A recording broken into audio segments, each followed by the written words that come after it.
At Miller Park in Milwaukee, Pix 11 presents New York Mets baseball tonight. The Mets play the Milwaukee Brewers.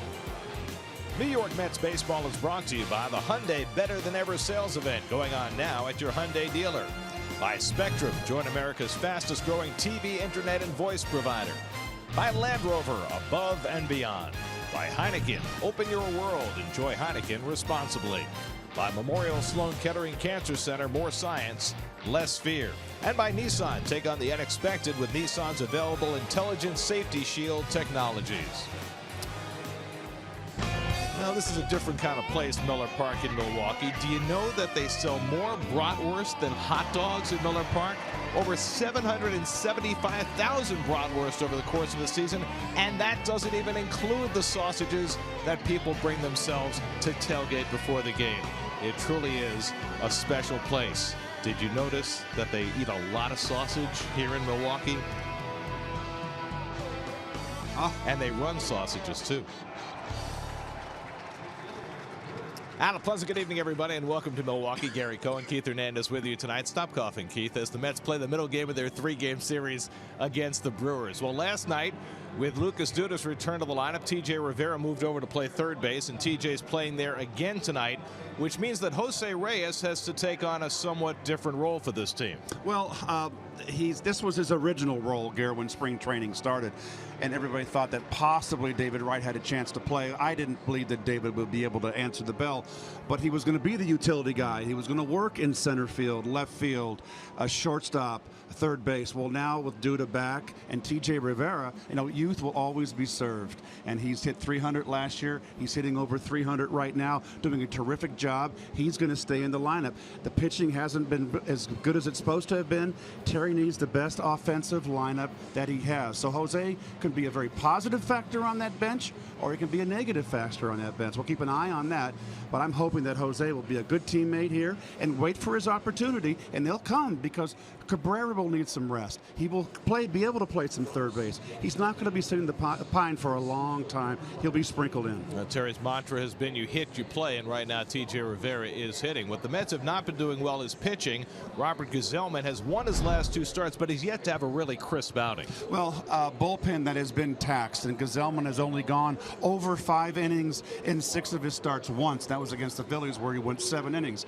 Every other start, he hasn't gone past 5. He needs to go deep in the game and give this bullpen a spell. Last year, one of the big surprises for the Brewers was the soft-tossing right-hander Zach Davies. Got off to a slow start, but he's starting to pitch better. Well, just like last year, Gary, he finished 11-5 last year in his last 25 starts after a very poor start. His first 4 starts this season were very poor. He's 2-0 in his last 3 starts with an ERA below 3. You know what it means to be a great player? If you're a great player, you have statues outside 2 different ballparks. Hank Aaron in Atlanta, Hank Aaron in Milwaukee. That's why he was the greatest. Mets and Brewers, all the action coming your way on Pix 11.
more runs the Mets score, the more you save. For every run the Mets score against the Brewers and Diamondbacks during this road trip, you'll save $1 on select tickets to the upcoming homestand May 19th through the 25th. For more information, visit Mets.com/runs. Themes of the game brought to you by Hyundai, better than ever sales event. Well, we mentioned the Mets starters struggling, not being able to go deep in the ball games, and the stress on the bullpen. The long ball, the Brewers lead the league in home runs. Pitchers, the best differential, giving up the least with 40. That's the best differential. And Gazelman, trouble with those pesky leadoff hitters. There you have it. .514 on base percentage to the leadoff hitter. That's the third worst in the major leagues. They'll try and do better today. Miller Park, roof open on a little warmer night. Mets and Brewers first pitch is coming right up.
Let's go places. Kevin Plawecki gets the start behind the plate. Otherwise, the Mets go with the same group that started last night. T.J. Rivera in there again, hitting fifth.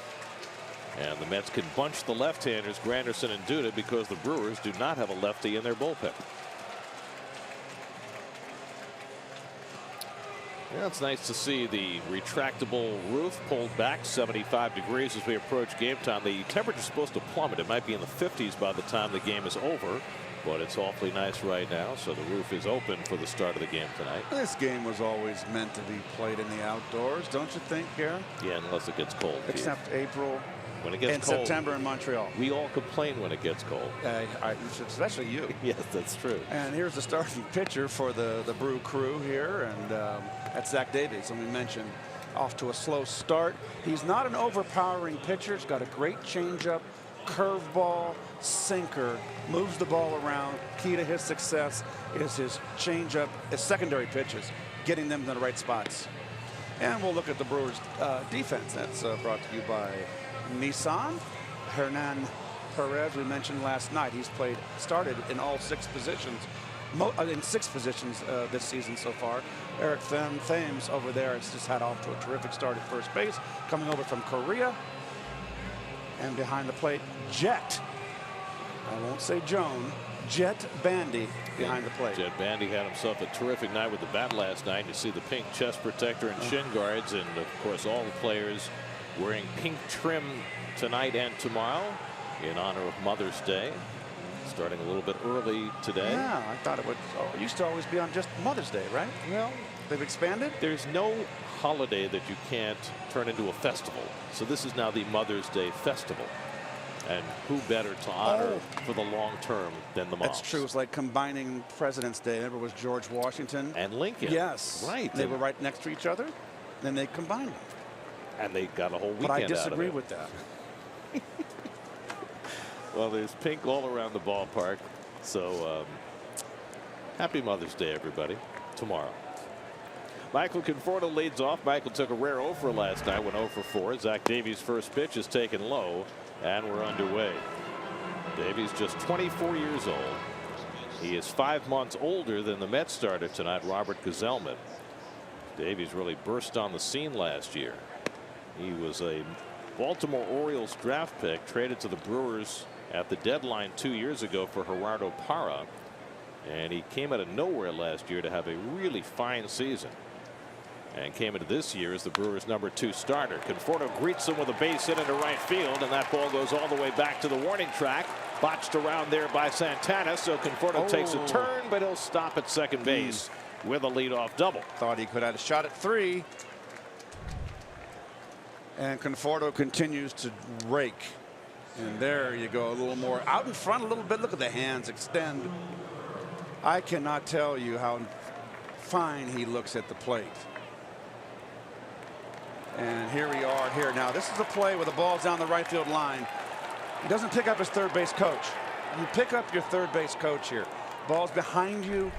Your third base coach is there to help you on that one. I think he could have had a triple. Yeah, especially since Santana did not pick that ball up cleanly in the right field corner. In any event, leadoff double for Conforto, and here is Asdrubal Cabrera, who returned to the lineup last night after not starting the previous 4 games. Went 1 for 3, hitting a .264 for the year, and a pickoff try, and Conforto is out. No. The Mets might want to challenge that, but after Jay Bruce got picked off second base on a throw from the catcher last night, Conforto gets picked off from the mound to open this game, and he's going to hang around to see if the Mets challenge the call. With the naked eye, it looked like he might have gotten his hand back. Let's look. And the Mets are not going to challenge, and Conforto is picked off. Wow. Well, the Mets, when you're going bad, let's see the tag. I don't know, Gare. Pretty close. Orlando Arcia playing right behind the bag, didn't have a very long path to get there, and Davies picks Conforto off after the leadoff double for the first out of the game. So the Mets continue to make these mistakes. Boy, I don't remember back-to-back games team having runners picked off second base like that.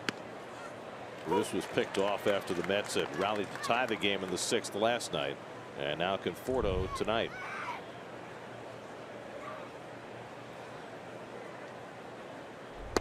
Well, I guess Jim Kelly in the Mets replay booth felt as though it was too close to challenge.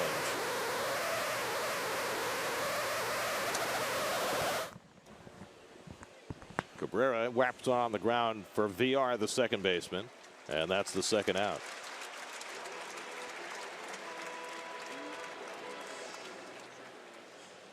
Well, whatever that sound was, did people hear that on the air? I certainly did. Oh, yeah. It hurt. I hope it didn't cause any alarm at home for the folks watching. Well, I know I'm the beholder of state secrets, but I can't torture me like that. That hurt. Here's Jay Bruce with 2 out and nobody on. Bruce 0 for 3 last night, and Davies works him inside.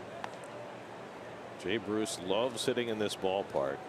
He has 63 career at bats at Miller Park with 13 home runs. That's better than a home run every 5 at bats playing in this ballpark, where of course he spent a lot of time while playing in the National League Central with the Reds. 35 home runs he's hit overall against Milwaukee, which is the most he has against any team.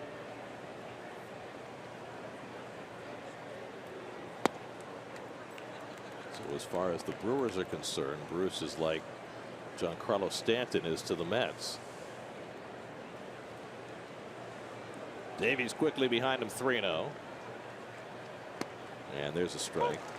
And for that matter, Neil Walker, who's standing on deck, has also had remarkable results in this ballpark. There you see active players, home runs against the Brewers. Of course, Pujols did all his damage as a Cardinal. And that's on the corner, and Davies runs the count full. As you see, Davies not going to throw hard, 89-90 with the fastball. Usually puts those left-hand hitters away with his changeup. Well,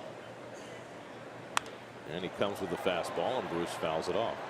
Where if you're wondering, Gary, if that was heard by everybody, I just got texted from Ron, and Ron said that I was ready to get under my desk. I just hope it didn't make the baby cry.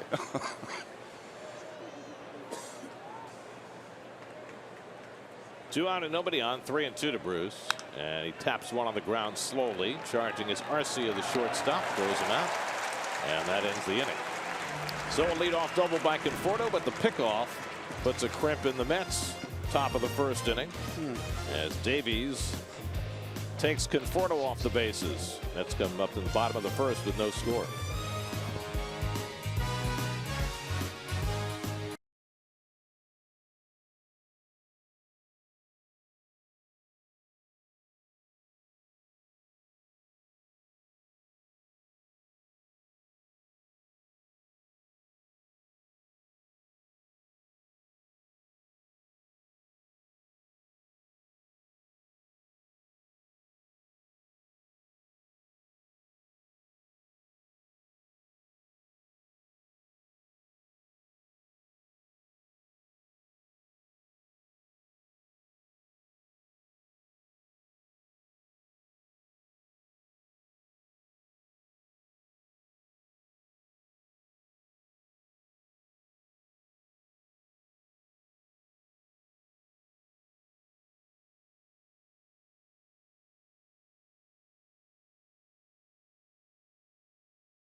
Land Rover, Orlando Arcia didn't start last night, but hit a pinch hit home run. He's back in the lineup, the regular shortstop for the Brewers. Otherwise, the same group for Milwaukee. They had 4 home runs last night, now at 59 for the year, the most in the majors, and that's what Robert Gsellman has to contend with. There's Robert right there. We mentioned where they need him to go deep in this game. It's been a struggle.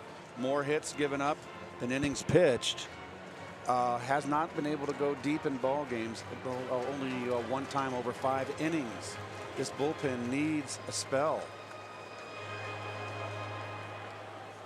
Jonathan VR leads off for the Brewers. Switch hitting second baseman, 1 for 4 last night. Having a rough start to his season, and Gsellman throws a fastball for a strike. VR, who had a really nice year last year, hit .285, 19 home runs, led the league in steals, off to that start, 208, 274 on base percentage, yet he is still leading off for the Brewers. Greg Counsell showing some confidence in his young second baseman. He looked really lost last night, did he not? He did get a hit, got a double. That was against Josh Edgin as a right-hand batter. Here batting left-handed against Gsellman. He fouls one off. And you can always tell the body language. See that swing, and he's shaking his head. He's in Mirkwood Forest. There's no doubt about it. Eric Thames on deck. Mets held him in check last night. Hernan Perez behind him. 0-2 to VR, and the slider in the dirt bounces away.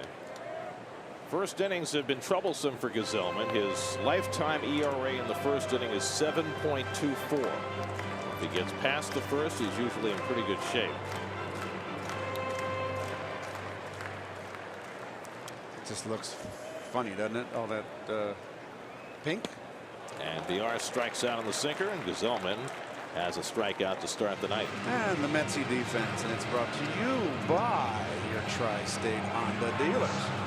Conforto, Granderson, and Bruce. There's steady trio out there in the outfield. Rivera, third base again. He's staying in that lineup. We mentioned that on the open due to, again, his second start since coming off the DL. Plawecki, who's having a tough time at the plate.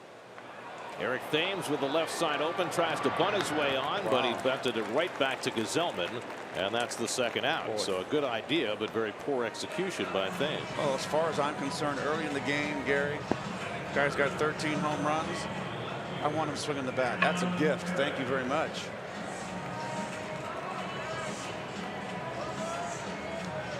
And I'm sure Gsellman feels the same way. The time that Bruce did it in Miami, that was the right time to do it. Because they were down 2 runs. Down 2 or 3 runs. Got the tying run. Yes, that was a smart play. Here's Hernan Perez, who had a good night last night, 3 for 4 with a home run. Perez playing left field in the absence of Ryan Braun, who went on the disabled list yesterday with a calf injury. Perez, a super utility guy who's now settling in left field. 2-0. By the way, we just got a medical update on Jay Reese-Familia's surgery yesterday. They are saying that Jay Reese can resume throwing in about 6 weeks and return to pitching competitively in 3 to 4 months, which would be August or September. Perez takes one down the right field line into the corner. And he'll pull in at second base with a 2-out double. So Hernan Perez really taking advantage of his opportunity. 3 hits last night and a double his first time up tonight. A home run last night of one of those 3. Not much of a stride. It was just set up that way. Well done. See a lot of hitters, they just commit to the outside corner. Looked a little bit like the great hitter for the Tigers. Yeah, batting Miguel Cabrera. Well, a little bit like Cabrera. That's exactly what I was thinking. You know, well, Perez played with Cabrera in Detroit before he came to Milwaukee. And that's probably not an accident. There's Travis Shaw, 1 for 5 last night. And he hits one up the middle, and that's a base hit. Around third comes Perez, and he'll score the first run of the night. 2-out RBI hit for Travis Shaw. And Gazelman's first inning woes rear their head again. 1-0 Milwaukee. Well, you got to know the first ball fastball hitters. You got to be aware. Ball didn't get away enough. It was down, but didn't get away enough.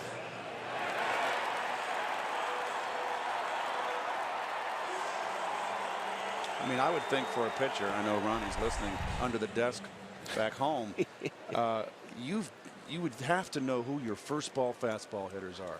That hit from the get-go, their first at bat. You have to be aware of that. Here's Domingo Santana, the right fielder. Santana 1 for 4 last night. So Gazelman retired the first 2, but in short order. Perez doubles. Shaw singles him home. And that first inning ERA number for Gazelman only gets worse. And the sinker misses to Santana, so again he's behind 2-0. Anyway, getting back to Familia for a moment, the fear was that he could be done for the year, and that could still be the case. But if they say that he can return to competitive pitching in 3 to 4 months, that at least opens the window to him returning this season.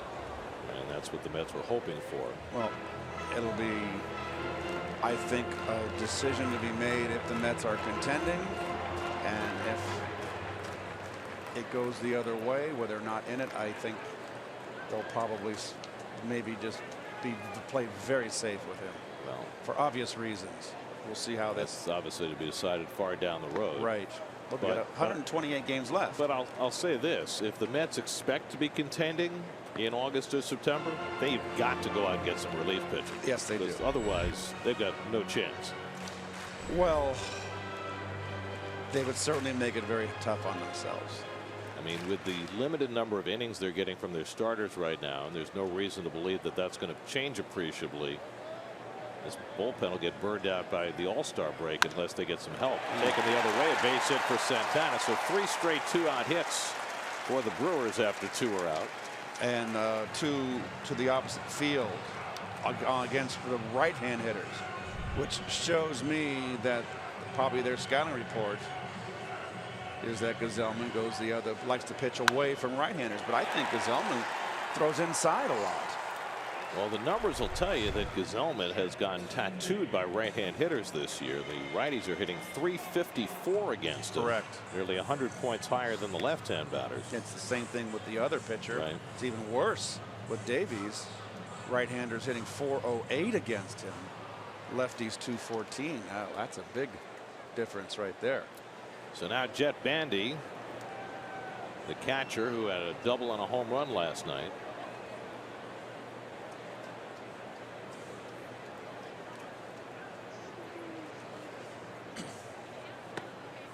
Bandy takes the sinker for ball 1.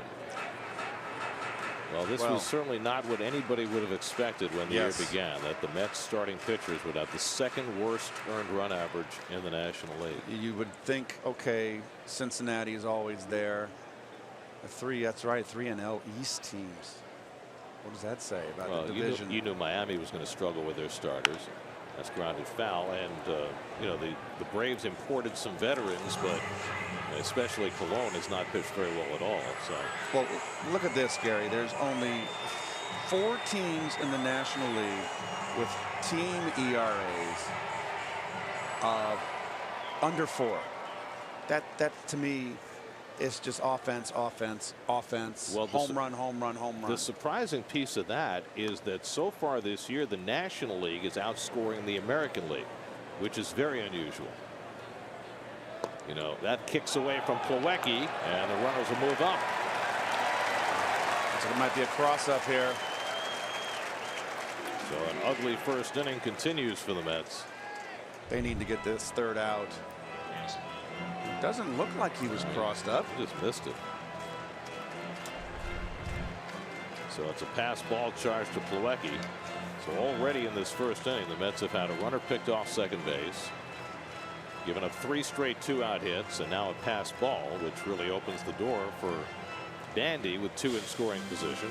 Well, the 2-out RBI is always a crusher. So this is a huge out for the Mets. Shaw at third, Santana at second. 2-1 to Bandy.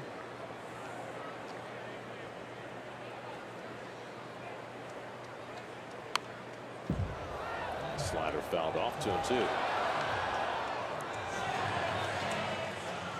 4 home runs from the Brew Crew last night. Bandy hit his 5th. Keon Broxton, the on-deck batter. Zellman about to throw his 20th pitch of the inning. He retired the first 2 batters on 6 pitches, but has been unable to secure the rest of it. Now the 2-2. Got him looking at the fastball to end the inning.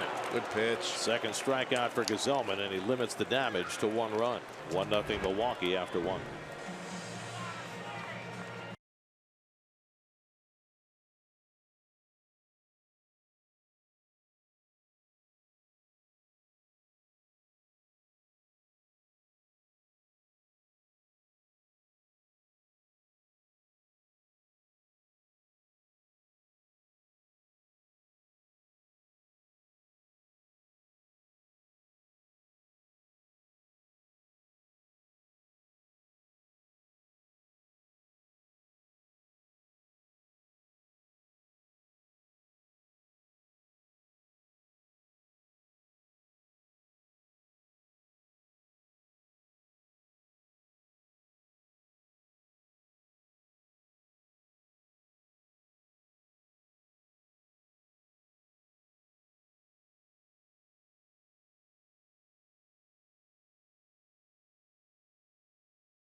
Fever when you feel the excitement of the big home run. Stomping your feet, clapping your hands. You're part of the team sitting in the stands. Come see what's brewing. The Milwaukee Brewers. Now, why don't they make promotional announcements like that anymore. I thought that was the theme song for the Brady Bunch. It sounded like Love American style. Back in the Brewers County Stadium, American League days. An enticement to come to the ballpark. I remember that park well. Well, the Brewers began their existence as the Seattle Pilots in 1969. That lasted one season. Then they moved to Milwaukee. They moved to the National League in 1998. Last made it to the postseason in 2011. Neil Walker leading off for the Mets in the second, and the curveball from Davies bounces in 1-2. We mentioned Jay Bruce's prowess in this ballpark. Walker's been just about as good. 49 career at bats in this ballpark, 10 home runs, including one last night. And much pink on display today. Is it like tie dye? What's it called? It's not the color. But look at that. Come on. Many shades of pink.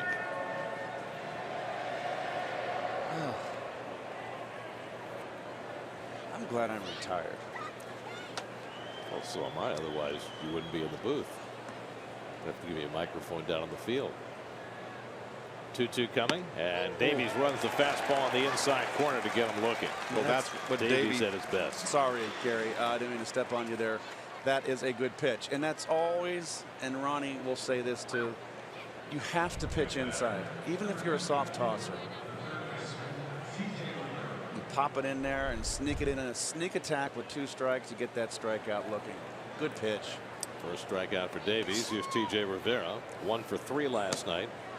T.J. hitting 5th in the order, starting his 14th consecutive game. Terry's going to play the hot hand. And hitting a little higher in the order tonight because, well, Davies has been vulnerable against right-hand hitters. They're hitting .408 against him. Who's Hot brought to you by Geico. 15 minutes could save you 15% or more on car insurance. 2 straight fastballs, knees, and black outside corner. Curtis Granderson hitting 6th, waiting on deck. Zach Davies might be the smallest starting pitcher in the majors right now. 6 feet tall, 155 pounds, still has that high schoolish look about him. Yeah, he's skinny. There's no doubt about that. Very long and lean.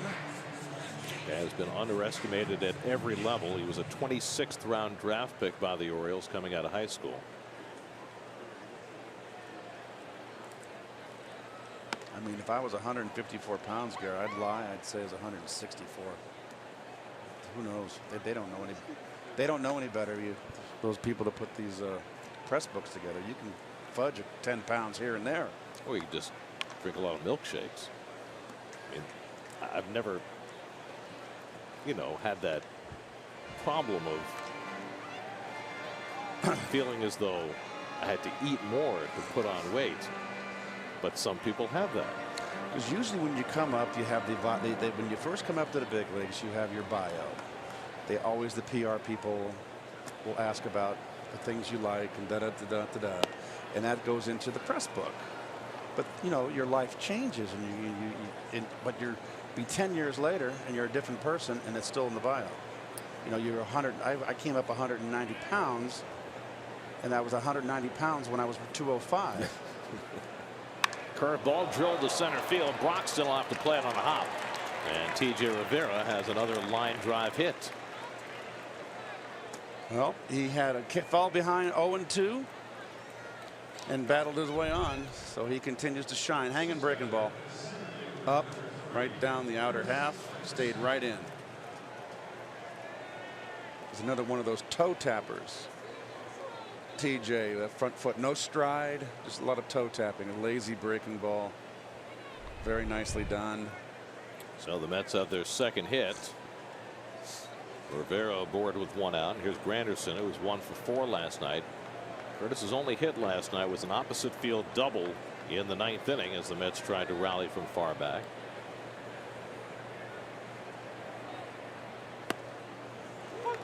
Hits have been hard to come by for Curtis. Yeah. Only 17 hits this year, but it feels as though a greater percentage of them have gone to left field than in the past. Well, he got doubles last at bat last night down the left field line, and his 3rd at bat he had a bullet at the first baseman. Interesting here that the Brewers are not playing the shift against Curtis. I mean, he's a guy who automatically has seen shifts played against him for, well, since teams began shifting. But maybe they're making adjustments based on the fact that he has used left field more, whether by design or not. 2-1 to Granderson with Lucas Duda on deck. And Curtis has accomplished much in his career and been a stalwart for this team for 3+ seasons. 43 home runs. That's a lot of home runs in any ballpark. It was at Yankee Stadium, of course, but he hit 30 last year, even after a slow start. Mostly batting leadoff. Just 2 home runs this year through his first 119 at bats.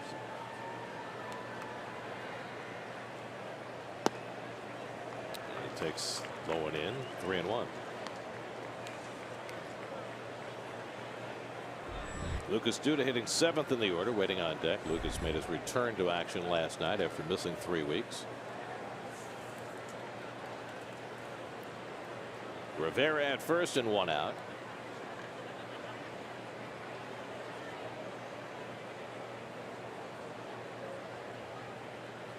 And Granderson pulls one through the hole, a base hit. Rivera to second. He'll stop there. And so the Mets with back-to-back 1-out hits. So isn't that interesting? They didn't play the shift against him. Had they played the shift, that may be a double play. And you've got a kind of a soft tosser out there whose whole game is to get left-handers out in front and pull. So you think they'd be more inclined to have the shift. I mean, you just don't see many hits through that hole for left-hand hitters these days. But that was an occasion where they did not shift, and so Granderson gets a base hit. So now here's Duda, 1 for 4 last night at his return, had a double his last time up, hit it to right center. So the Mets down 1-0 in the second. And Rivera better take note of what happened to Conforto in the first inning, with Arcia, the shortstop, playing right behind him. I'm going to make this statement again. I just think that Major League Baseball needs to stop cutting the grass in the outfield. I'll take the infield. You want to make it a putting green on the infield, fine, but not in the outfield. It's just this base at a time, 1 base at a time, no first and third. A throw, an exciting throw might get the runner. It's all gone. Do you think it's about the speed that the ball's getting to the outfielders, or do you think the teams just aren't taking as many chances because they're so much more reliant on the home run? I think the balls, it's all putting greens, these ballparks, and we see them every day, Gary, and it's just, it gets to the outfielders too quick. Here's another pickoff try at second, but Rivera was alert. This is like the 1950s American League, 1 base at a time and home runs.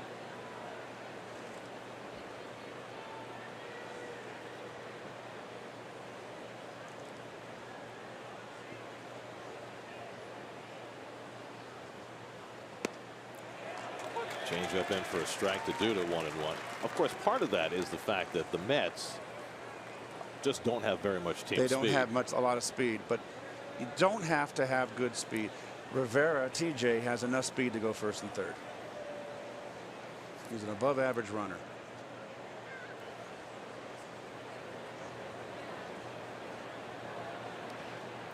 Blocked by Bandy on the changeup in the dirt, 2-1. Last year, Davies came up, and in his first 3 starts, he went 0-3 with an ERA of almost 9. Yep. And then from then on, he was 11-4, 3.54, and finished 11-7. This year, he started off first 3 starts, ERA almost 9, and he's kicked it in gear since then. Well, if you go further, his 4th start was not a good start either, but he got a win. The last 3, he's got a 2.3 ERA, so he's really been pitching much better. Fastball in for a strike, 2-2. Kevin Plawecki's hitting 8th in the order. He's on deck. Mets have faced Davies twice before, and he's done well. 1-0, 3.18 against the Mets. Rivera at second, Granderson at first with 1 out. And Duda takes just inside, full count. Just missed down at the plate.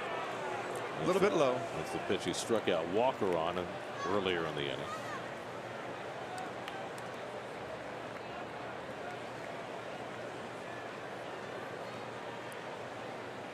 Full count to Duda.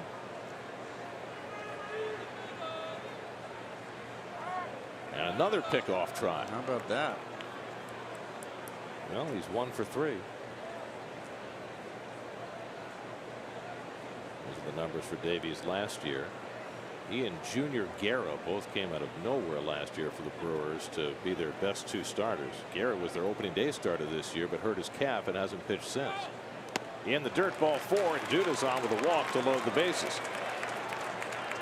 First walk given up by Davies, who's been walking far more this year than he did last year. Last year, just over 2 walks per 9 innings. This year, over 4 walks per 9 innings. And the pitching coach Derek Johnson will go out to have a chat with him before he faces Plawecki with the bases full. Well, even over his last 3 starts, Gary, he doesn't go deep in ball games. The farthest he's gone so far this year is 5 2/3.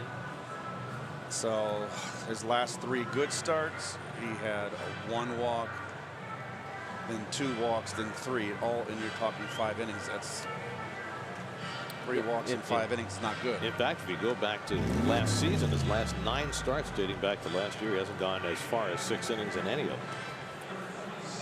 Well, of course, that's a recurring theme everywhere, including with the Mets. No. They're supposed to have better starting pitching. It's going to change, and I don't think it is. It's going to have to be generational, because this group here and the group down in the minor leagues now, they're content with in season for just 6 and fly. So here's Plawecki with the bases loaded and 1 out, making his 4th start of the year, and he takes a fastball for a strike. Plawecki 1 for 12 to start the season. His last start was Wednesday afternoon. Hit a couple of balls hard, but went 0 for 4 in that game. Rivera at third, Granderson at second, Duda at first. Mets down 1-0 in the second. Davies 25 pitches deep into this inning and only 1 out. And Plawecki on the cutter falls behind 0-2.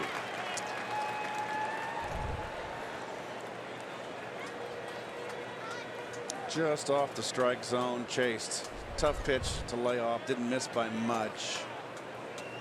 Pitcher Gazelman is on deck. 0-2 to Plawecki, and it's taken high. Plawecki's only hit this year came in a pinch hitting role.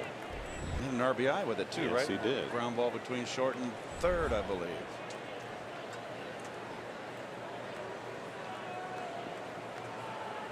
One-two coming. Pole just foul. And Rivera did well to dance out of the way of it.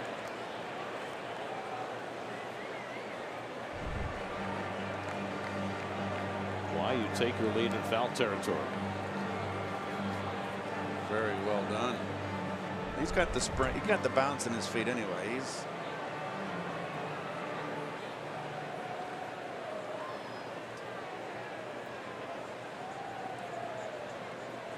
again the 1-2.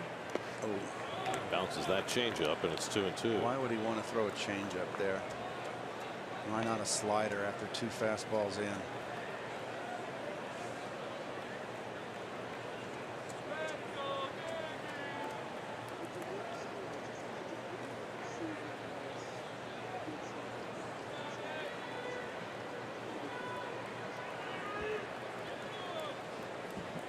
Bases loaded, 1 out, 2-2 to Plawecki.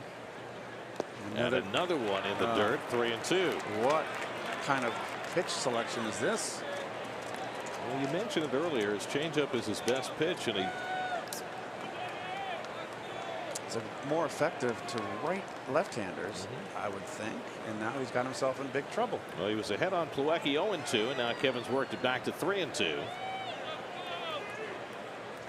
After a walk to Duda. 3-2 to Plawecki. And he rips one down the left field line, base hit. That'll go to the corner. Rivera is in. Granderson scores. Duda stops at third. It's a 2-run double for Kevin Plawecki, and the Mets have a 2-1 lead. First extra base hit of the season for Plawecki, and it brings home 2. Well, nice at bat by Plawecki. 0-2, gets fights to 3-2, and then Davies has to come in with a fastball. And Davies right now, that's a big hit for him. 1 for 12 on the season. That's a First runs of the game for the Mets brought to you by Dunkin' Donuts. America runs on Dunkin'. Now the infield comes most of the way in with Gazelman up. Roberts 1 for 10 this year. Second and third and 1 out. 2 runs home in the inning. And Gazelman takes just out of the strike zone, ball 1. Davies throwing an enormous number of pitches here in the second inning. He's already thrown 32 and he's only got 1 out. And Michael Conforto is on deck. He has not shown he's be able to put hitters away. The nibbler. Gazelman wraps one toward the hole. VR is able to field it. The run's going to score. He gets the out. Duda was not running on contact, but got a good enough jump that VR decided not to throw home. And Gazelman drives in a run to make it 3-1.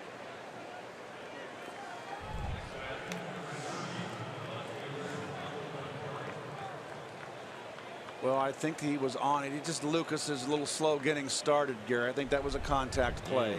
Second and third, it would be contact. Well, it worked out.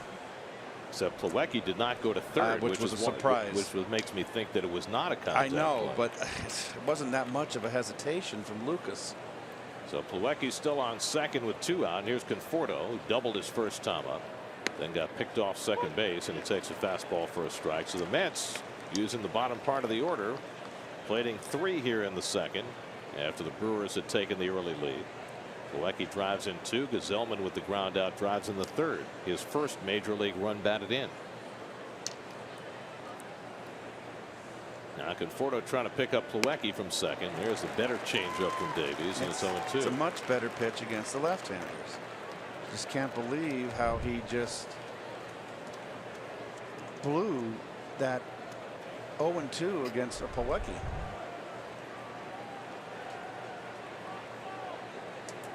Now he's 0-2 on Conforto.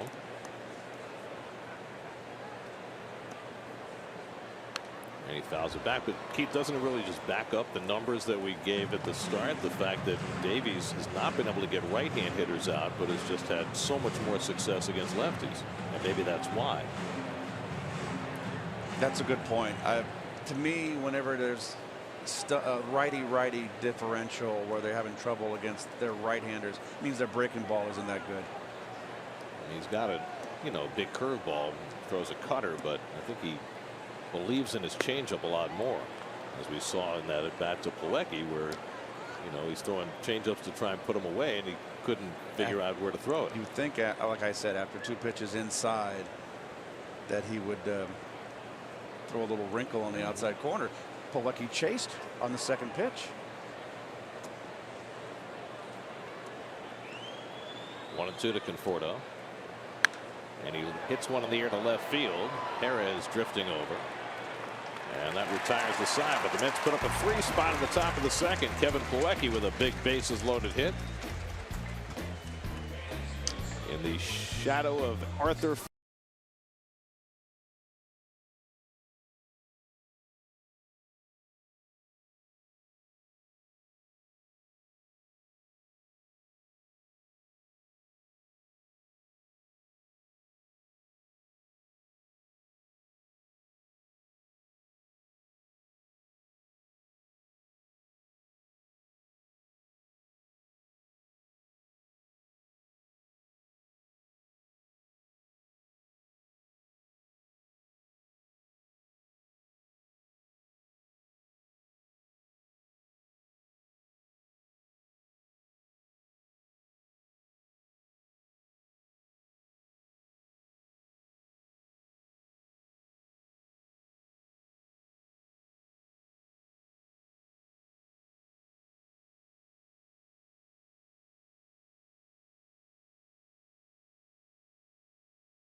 Premium is back and better than ever. Watch every out-of-market regular season game live on over 400 supported devices. Plus, get a free subscription to At Bat Premium, the #1 app for live baseball. Blackout and other restrictions apply. Visit MLB.tv for details. Roof open at Miller Park on a very pleasant night. Temperature in the low 70s, at least with the sun still out. And aren't we on the very western fringe of Central Time here, which means the sun goes down later, like Pittsburgh is on the western fringe of Eastern Time? Well, I think Central Time goes all the way out to Nebraska, so I don't think we're quite on the and western Oklahoma. fringe. You're right. Yeah. So forget that. I didn't say that. But it's, you know, it's only. Once again, I'm the last to know. Game started earlier tonight, Keith. I think that's the part that you missed. It's only 6:52 Central Time right now. That's right. And it was a 6 o'clock start. That's. But I got here on time, thank goodness. You did. You were here early. Yeah, I always am. Keon Broxton leading off in the home second.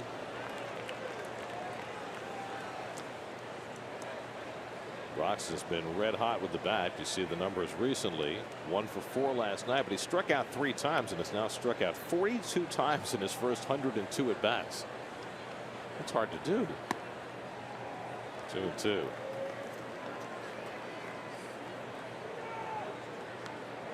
Got a couple of high strikeout guys in this lineup. The leadoff hitter VR has struck out 46 times, second most in the league. Broxton wraps one on the ground right at Walker, and he throws out the speedy Broxton, one away. That's one thing I like about Walker at second base on the routine ground balls. Something you don't see a lot in today's game. Got down on one knee to get that body in front.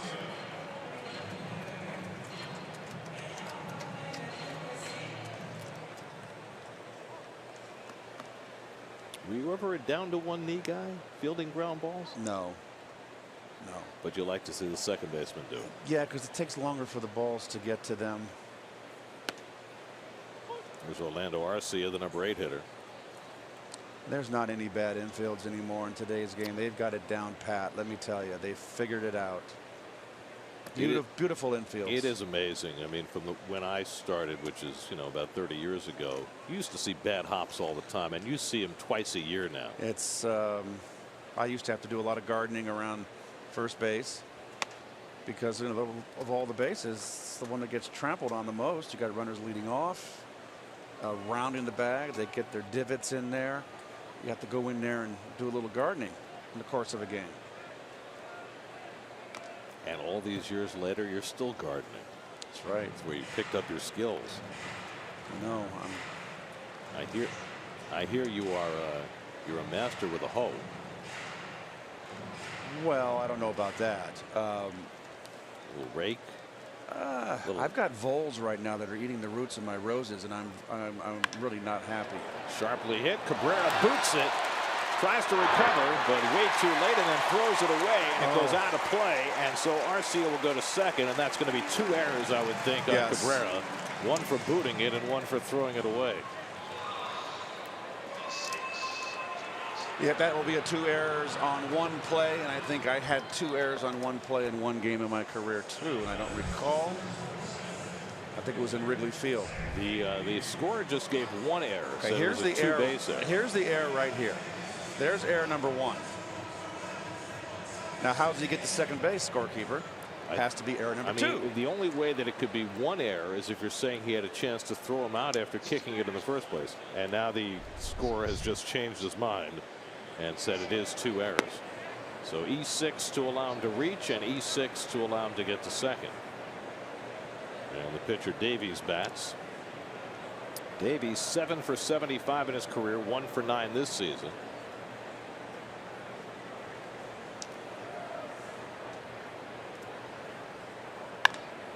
And he gives Cabrera another chance, and as Dribble handles that flawlessly for the second out as Arcia goes to third.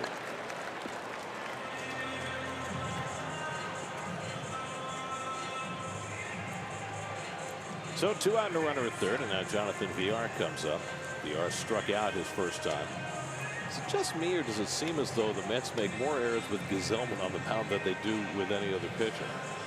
Well, he's given up 5 unearned runs this year, Garrett. To go check that out. Of course, he's, he gets a larger percentage of ground balls than any other Met pitcher, so that would make sense. He pitches the contact. Curveball line to the left, a base hit for VR, and that'll bring home a run. So VR gets on a first pitch breaking ball and takes it the other way to drive in his 18th run of the year to cut the Met lead to 3-2. Well, VR struggling. But as you said, Gary, you're struggling and you're hitting 208, but he's got 18 RBIs. That's a lot of RBIs. So that is now 6 unearned runs against Gesellman this year. And now Eric Thames, who tried to bunt his way on first time up with the Mets playing the overshift. This time the Mets are playing Thames more straight up. And perhaps that was his goal. Lose the battle and win the war. VR can steal a base. He's got 7 this year. And Thames whacks one foul. Mets have handled Thames so far in this series. 0 for 5, none bigger than the one Matt Harvey got in the second inning last night when the Brewers had the bases loaded, and he struck out Thames on an up and in fastball. That was one of the high points for Harvey, but unfortunately for Matt, the game ended on more of a low point, giving up back-to-back home runs in the 6th inning and then departing.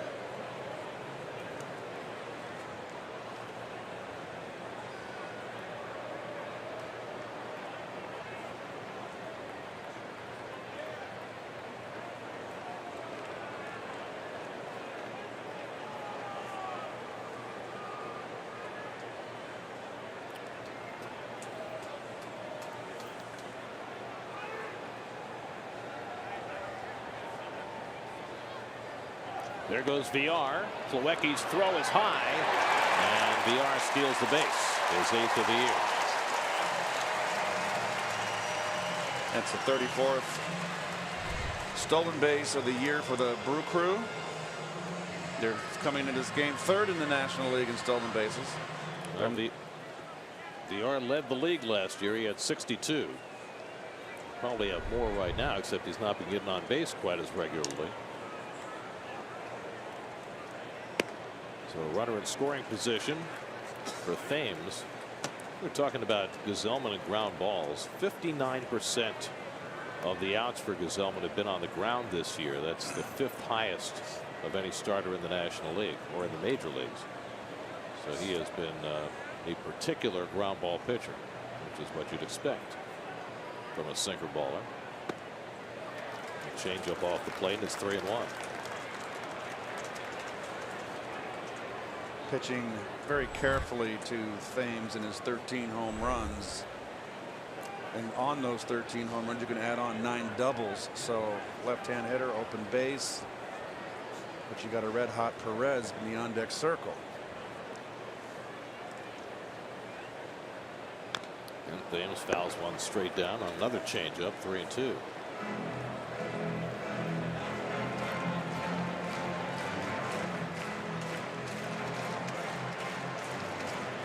Eric Thames, 3 years in Korea where he became a folk hero.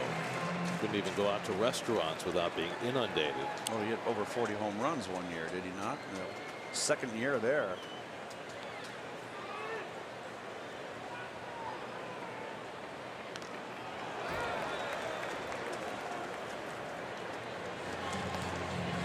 New York Mets baseball is brought to you by Mazda. Driving matters. Gesellman, after falling behind in the count, throwing all off-speed stuff to Thames, change-ups and curveballs. Jeez. He had 40 home runs 2 years in a row. He had, what, 127 in 3 years. Struck him out. He came back to the fastball to strike out Thames. Inning over. 3rd strikeout for Gesellman. The Brewers get an unearned run. Mets lead 3-2 after 2.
Visit getfios.com. Robert Gazelman, the harder thrower of the two.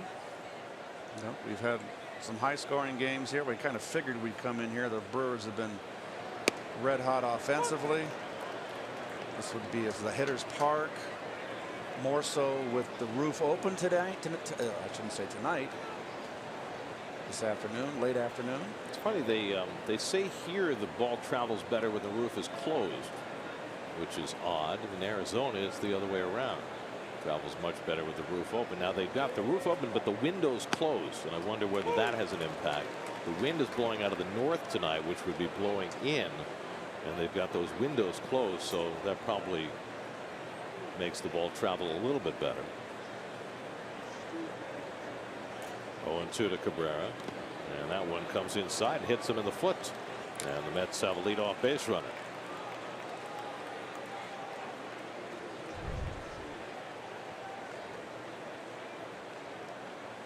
Maybe the ankle. It hurts. There's a lot of bone down there. So Cabrera's aboard. Bruce coming up, and we check in with Steve Gelb. Steve. Well, guys, one of the things Jay Bruce wanted to work on going into this season was his approach against right-handed pitchers. He said that when he faces lefties, because it's so difficult left on left, he found himself thinking through at-bats better than when he went up against righties, almost assuming against righties that he would just get a hit by going up there, seeing the pitch, and hitting it. So what he's been doing almost every at-bat against right-handers this season is powwowing with Kevin Long before the at-bat, just to talk about the pitcher, to talk about the approach as a bit of reinforcement to think that at-bat through better against righties the way he does against lefties. It appears to me that Jay is a thinker up there at the plate, and sometimes you can think too much. It's a good idea to go up there and have a plan. I certainly wouldn't want to be reliant on anyone, but it's good to go up there thinking and trying to have an idea how you're going to attack the pitcher. Wasn't it Yogi Berra who said you can't think and hit at the same time? It's something. What did Stan Musial one time? I'll tell after this pitch. Stan Musial comes to minor league camp. I'm 18 years old, my first camp. Gibson makes his speech. Stan gets a bat in his hand, starts talking about hitting and this and that, and finally he just took a deep breath, threw the bat down, and said, "Just see the ball and hit it." And he walked out. Easy for you, Stan. Well, he did it 3,630 times. Saw the ball and hit it. 0-2 to Bruce, and he pulls one foul. By the way, today is the 59th anniversary of Stan Musial's 3,000th hit. Got it in Wrigley, right? 1958. Got it in Wrigley Field. He got the 3,000th hit and then declared after the game that there'd be no school in St. Louis the next day. Funny. Stan's a good man. Well, always was a good man. Made all the kids happy. Bruce golfs one in the air to left center. Back goes Perez onto the warning track to make the catch. And back to first base goes Cabrera. Well, Musial was the all-time National League hit leader for years until Pete Rose came along and broke his record. And Pete, of course, eventually broke Ty Cobb's. I have the great pleasure of having played against Pete. I can several games against Pete in several uniforms: Reds, Montreal, Phillies. He was a key piece to that Phillies World Championship team in 1980. They would not have won without Pete Rose. Pete Rose led them to the promised land. And he caught that bank shot off Bob Boone's Boone glove. in the World Series. You know, Walker takes a fastball for a strike. Walker took a call, third strike his first time up.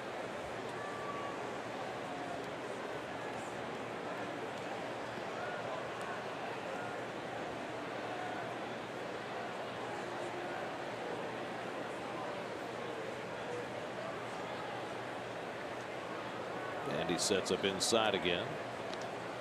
And Cabrera dives back.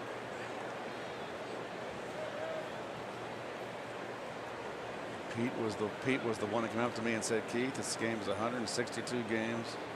You can't think in terms of day by day. You'll drive you crazy. Think in terms of every 100 at bats. That's your barometer. I'll never forget that. And he was correct. Good change up by Davies. Yeah, that coming from a guy who could calculate his batting average as he was running to first base. Pete said you get 35 hits your first 100 at bats. You only need 25. Your second 100 and still hit 300. Because what you obviously want to build on it.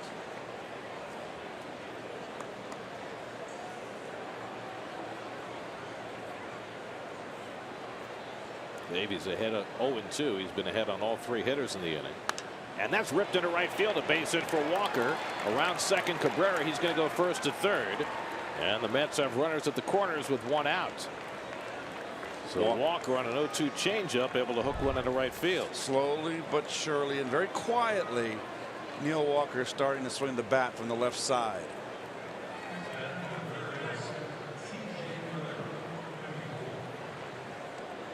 Well, there's no doubt this is going to be, no one's going to catch this ball. It's down the line. Automatic first and third, standing up. So Walker now 4 for 5 in this series, 8 for 16 over his last 5 games. So it's starting to come for Neil, going back to that walk-off hit he had on the last homestand. And he's another one of those guys that got off to a terrible start. So here is Rivera, who singled to center and scored a run in the second when the Mets got all 3 of their runs against Davies, who's in trouble again. And he crowds TJ and misses inside, ball 1. 5 for 12 with runners in scoring position. The Mets as a team have been just knocking the doors off with runners in scoring position. 318 as a team. Far cry from last year's struggles in that area. And again he comes inside. 2-0. It took Davies 37 pitches to get through the second inning, and the third inning is proving to be just as difficult. Cabrera at third, Walker at first with 1 out.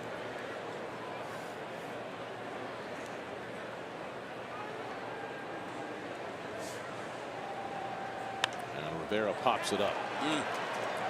Thames coming in to call for it. And that's the second out. Just chased an up and in running fastball, running in and up. It was a ball. A little over anxious.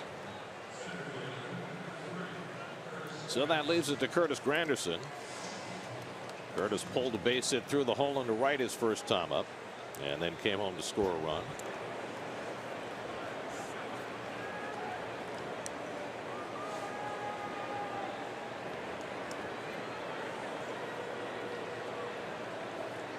Let's try not to waste this opportunity. Got a runner to third with less than 2 out. Rivera couldn't get him in. Granderson trying to pick him up. And the cutter runs inside, ball 1. 65 pitches already for Davies. Jeez. And the 37 in 1 inning. Well, no wonder he only goes 5 innings at pop. He gets the outside corner with the cutter. 1-1. Davies just 24 years old. Just a few months older than Robert Gsellman, his mound opponent tonight.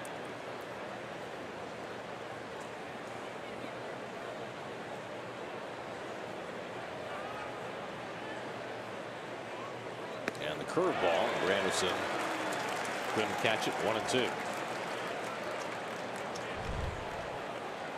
Way out in front.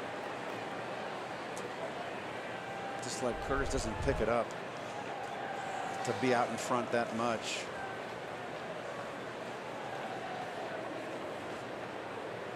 Davies with a chance to get through this mess.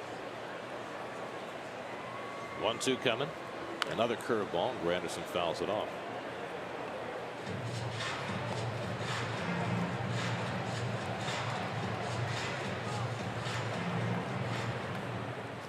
Curtis with his base hit first time up, 2 for 7 with a home run against Davies in his career.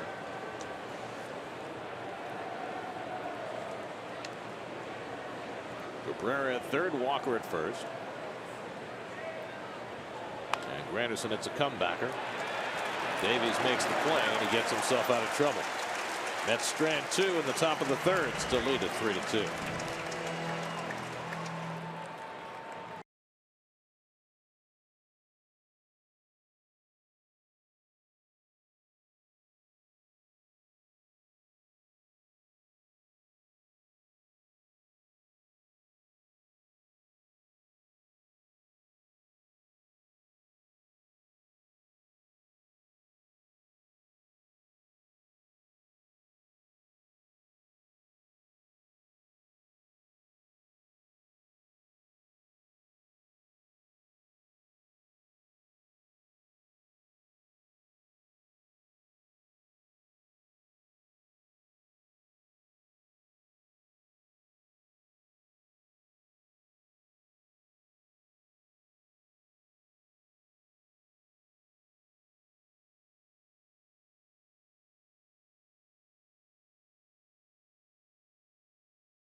Go!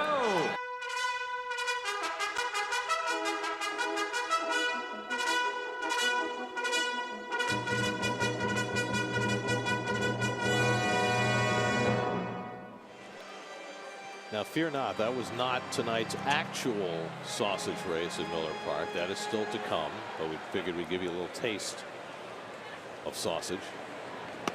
Hernan Perez bluffing a bunt with TJ Rivera playing way back. And takes a strike. Perez rifled a double into the right field corner his first time up. No, and TJ's playing back further. Golfed in the air to right, and Bruce comes over to get it. One out.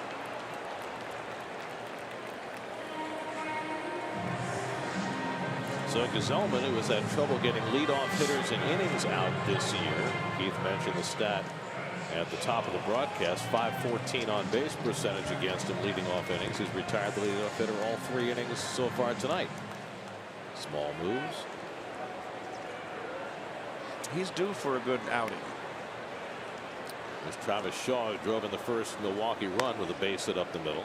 He takes a fastball that must have just missed the plate. Umpire gave a little clutch there, like he wanted to call it a strike. Oh, they've got a Star Wars night here.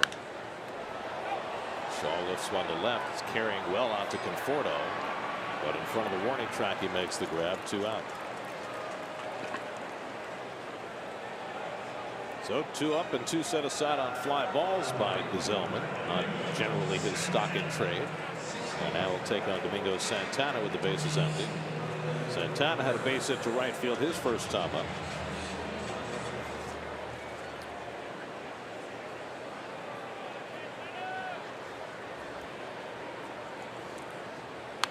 So Keith, it looks like the Mets might have gotten the Giants pointed in the right direction with that 9th inning rally of theirs. They won a 17-inning game last night. Posey.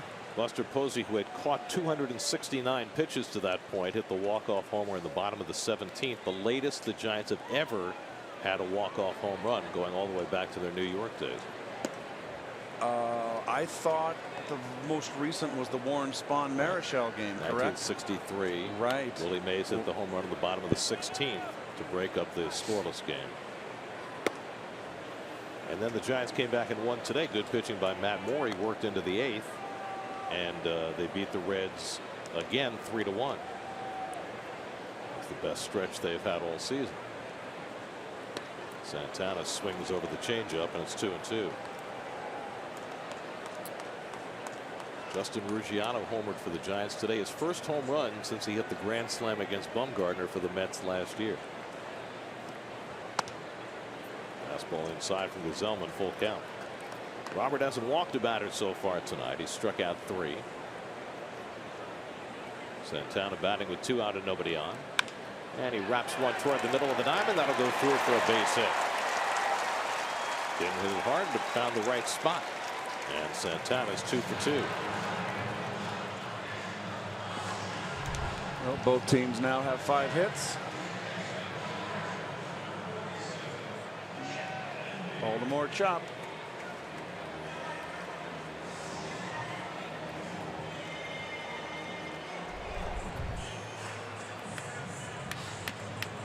So Gesellman denied a chance for his first 1-2-3 inning, and now Jet Bandy will bat.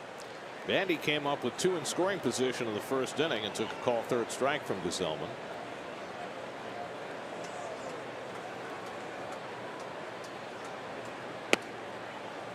Now last night when we saw Jet Bandy play for the first time, Keith was using his last name as a verb to bandy about.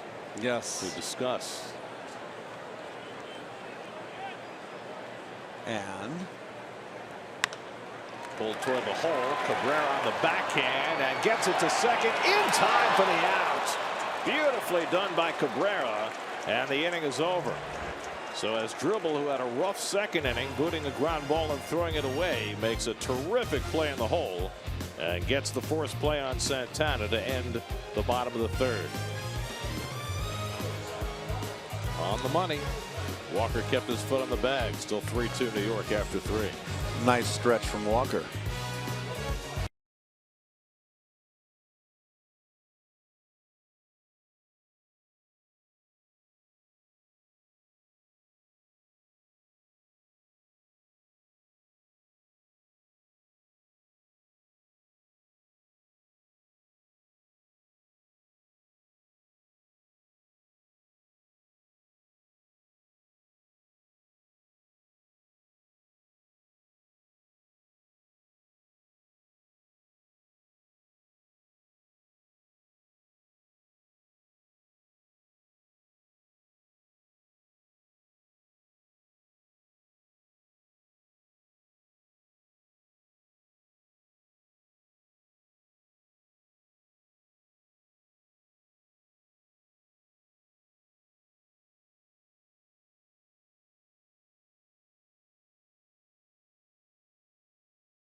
They're not just about the sausages here in Milwaukee. They've got nachos too.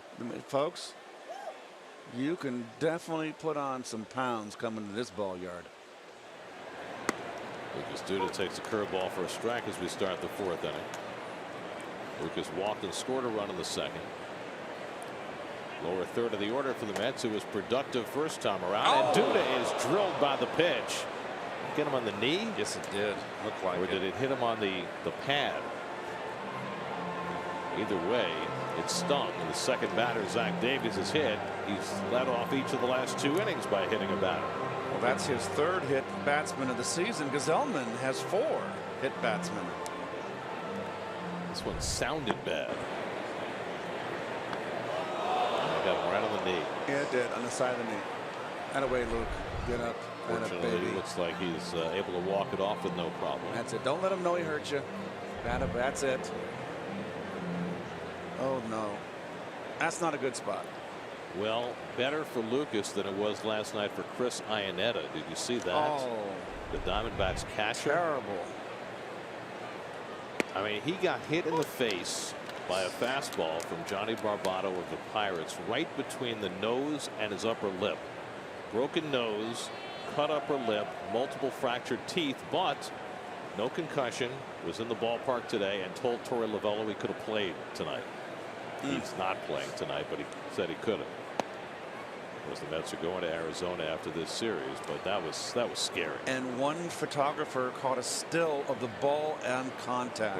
Right on that spot between his nose and his upper lip. It was a low first base dugout shot. He's a right-hand hitter, Iannetta, and oh, geez, just I hate to see that.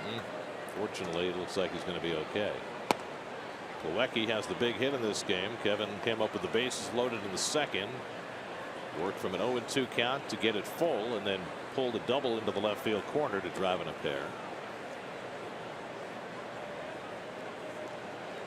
Plawecki's third and fourth runs batted into the season.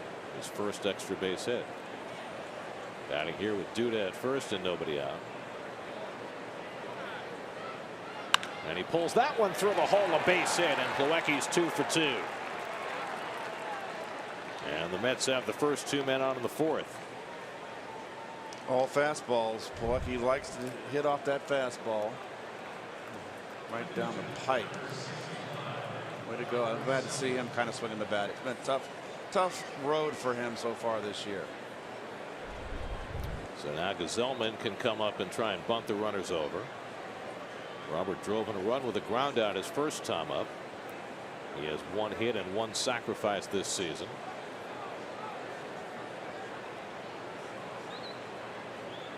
Arcia cheating over toward the hole like they might run the wheel here.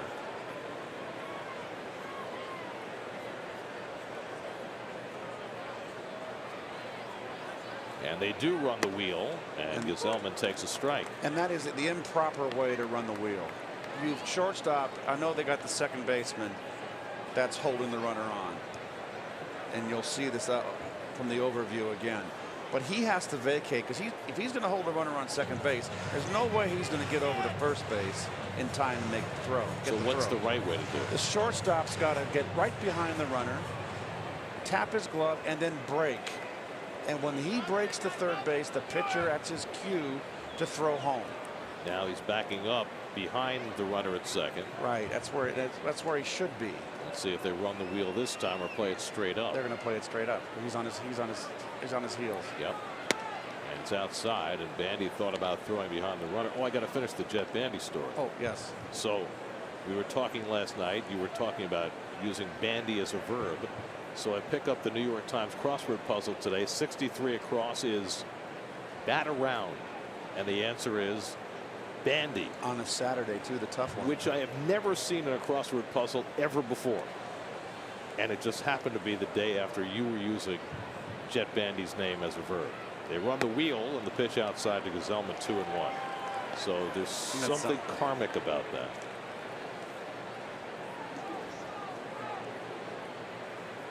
Third baseman giving the signs.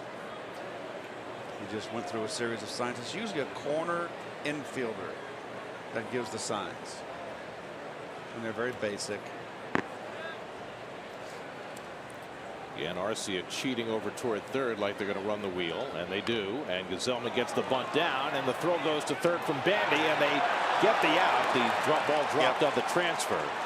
So Arcia, the shortstop, covering at third, and the wheel works exactly the way the Brewers had hoped, and they pick off the lead runner Duda on a 2-6 fielder's choice. Well, you got to get a bigger lead, and he does do it, but it's just not a lot of speed. The Mets don't have speed. I mean, if you have anybody with halfway decent speed, you're not going to make that play. It's not a great bunt, too. Nice play by the catcher. Never hesitated. And definitely makes the catch, and it was on the transfer. Good call. Flip that ball from his glove to his hand. So now first and second and one out for Conforto. Plawecki now at second, Gazelman at first. And Conforto tries to lay off the changeup, but he went around. Nothing in one. Conforto is doubled to right, then got picked off second base, then he flied out in the second. Let's take a look.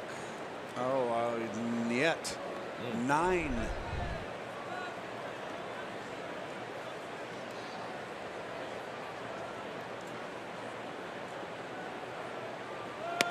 Very nice there that you picked up on the Germanic flavor of the town we're in. That's true.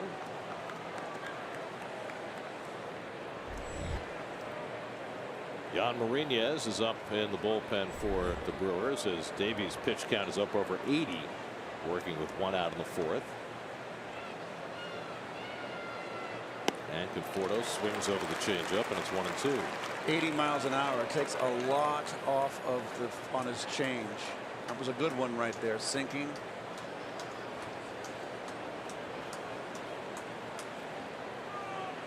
Zellman, the runner at first, has really good wheels. He's a terrific athlete, great basketball player in high school in California. He can get a bigger lead over there at first. In the air, shallow center. Broxton coming on, and he gets there. And Galecki back to second. Not sure where Broxton was throwing that ball, but that's the second out. Did he think there was a runner at third? Gosh. Mets Health Report brought to you by Northwell Health. Look north while Yoenis Cespedes resuming light baseball activities. The Mets hope to have him back in 2 weeks. Noah Syndergaard out for the long term. And Jerry's familiar. We got the word just as the game was starting tonight that his surgery went well. They're saying he can throw in 6 weeks and maybe be back on a big league mound in 3 to 4 months. Talk about losing 3 of your top warriors. Best starting pitcher, best relief pitcher, best hitter. That's the trifecta right there. Good news in all that is that Cespedes should be back hopefully by the 1st of June. Here's Cabrera with 2 out and 2 on. And Davies drops that changeup in the dirt, and Bandy does a nice job stopping it.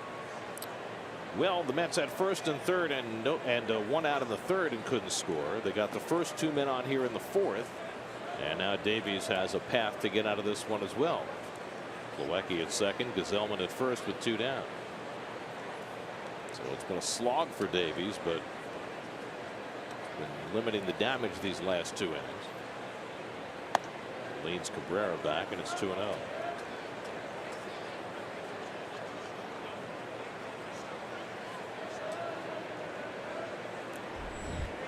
Jay Bruce would be next.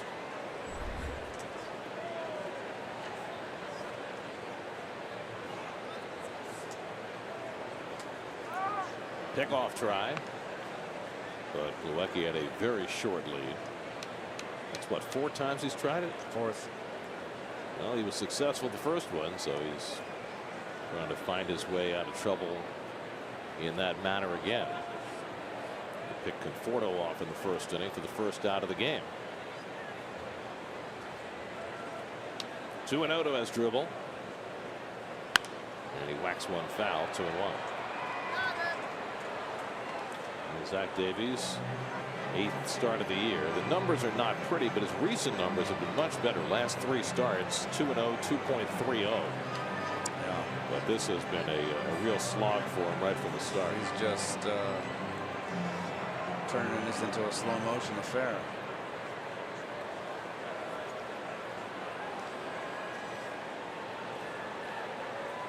It's like a high school junior trying to grow facial hair. Now it's foul, and now it's 2-2 to Cabrera.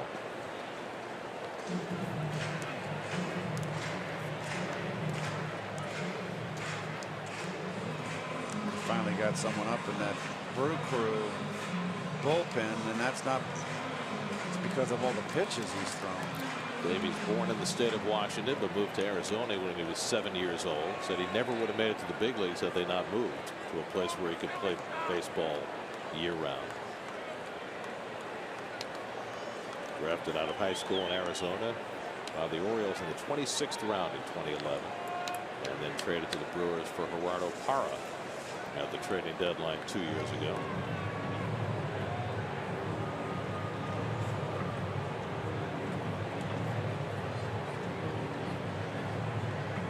Catcher went out to the mound, and they were bandying things about. They were banding about as Jan Marinez is in the bullpen ready to go. 2 out, 2 on, 2-2 to Cabrera. And his dribble fouls back the fastball to stay alive.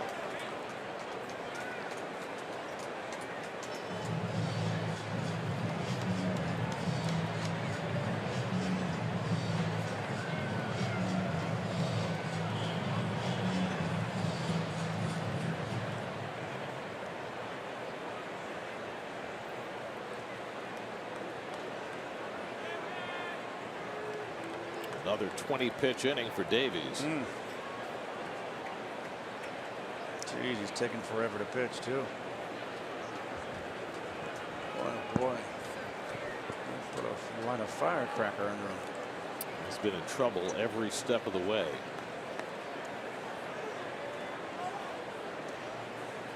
Again, the 2-2. And Cabrera fouls back another fastball.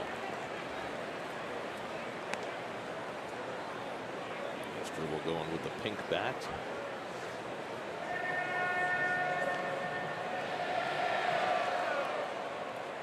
Pink abounding tonight and tomorrow in honor of Mother's Day. I'd be worried about the wood. They got to be special made. Seventh pitch of the at bat coming to Cabrera. And it's in tight. And now a full count. Mark Rippiger is the home plate umpire. And Mr. Davies wanted that pitch. Did it hit the inside corner? No. Not according to him. So now Plawecki and Gazelman will be in motion with 3-2 and 2 out. Cabrera has worked his way back to a 3-2 count. And he bangs one to center field. On comes Broxton, and he makes the grab to end the inning. That's got the first 2 men aboard, but they leave him stranded. Hard work.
Time to unveil our periodic feature, Fashion Tips with Keith, and we decided to take a look at the Brewers uniforms over the years. Keith, you want to weigh in? Oh, well, I like the pinstripe one the most.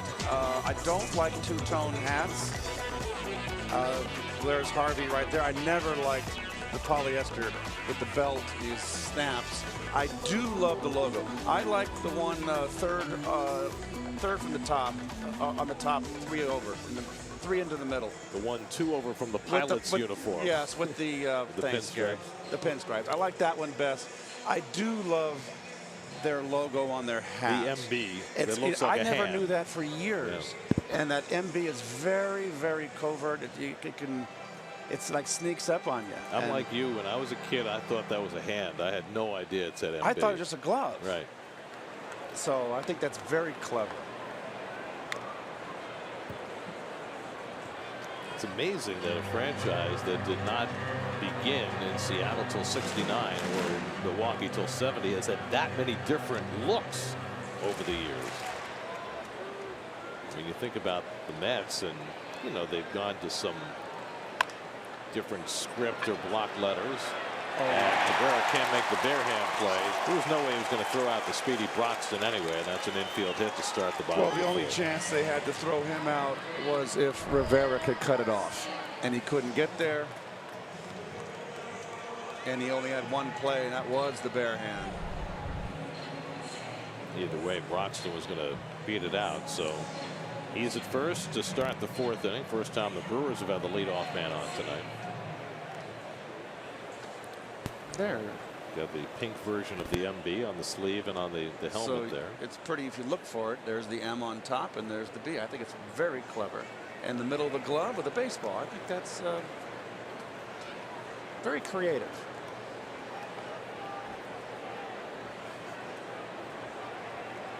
I mean, when they moved to Milwaukee in 1970, it was with only a couple of weeks' notice. Seattle lost the franchise, and it was awarded to Milwaukee.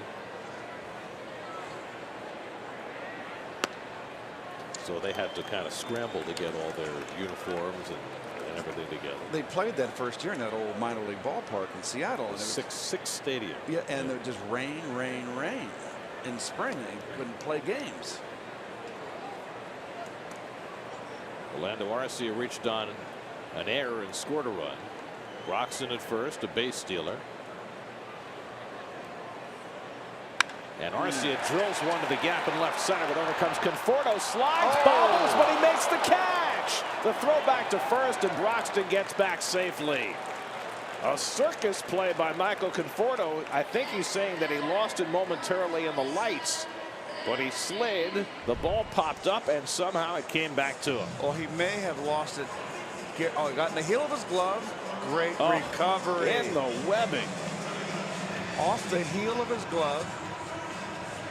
Bounces off his chest and his forearm. Great recovery. That's a crazy play for Conforto. He could have lost it in those windows that are over the first base dugout up high. Still some light coming in through there at twilight. Well, Broxton had to really slam on the brakes and get back, because when you see that ball pop up out of Conforto's mitt, he had every reason to think that the ball was going to fall. The ball could have gone up there in the upper part of your screen. Still, like Gary said, daylight here.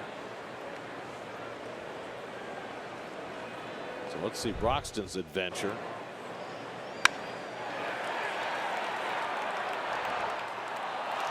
Now, he played it right. Took that one step towards second when he thought it was going to fall, but then was able to retreat. Broxton takes off. Plawecki's throw on a hop. Safe. Stolen base for Broxton, his 9th of the year. Second stolen base of the night for the Brewers. Who said speed doesn't kill? Just don't see a lot of teams with a lot of speed anymore. Everything's gone for the home run. And nothing more exciting than speedsters on the bases. So now the tying run in scoring position. The pitcher Davies at the plate. Davies grounded out to short his first time up, and now Gesellman behind him 2-0. Well, Gesellman's been able to keep his pitch count a lot lower than Davies, but he's had his share of trouble to have to deal with. Gave up 3 straight 2-out hits for a run in the first, an unearned run in the second. Worked around a 2-out hit in the third, and now Broxton at second with 1 out in the fourth. And now he's behind the pitcher Davies, 3-0. Not a good hitting pitcher. 7 for 76 in his career. Plawecki going to take the ball back out to Gesellman for a little conversation. Well, Gesellman has not walked anybody in this game, and he's not a guy. He's only 10 walks coming in, 31 2/3.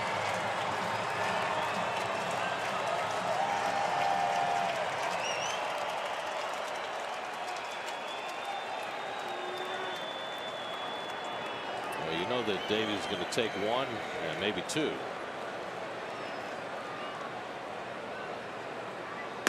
There's 1. You just got to pour it in right here. You cannot give a free pass to this pitcher.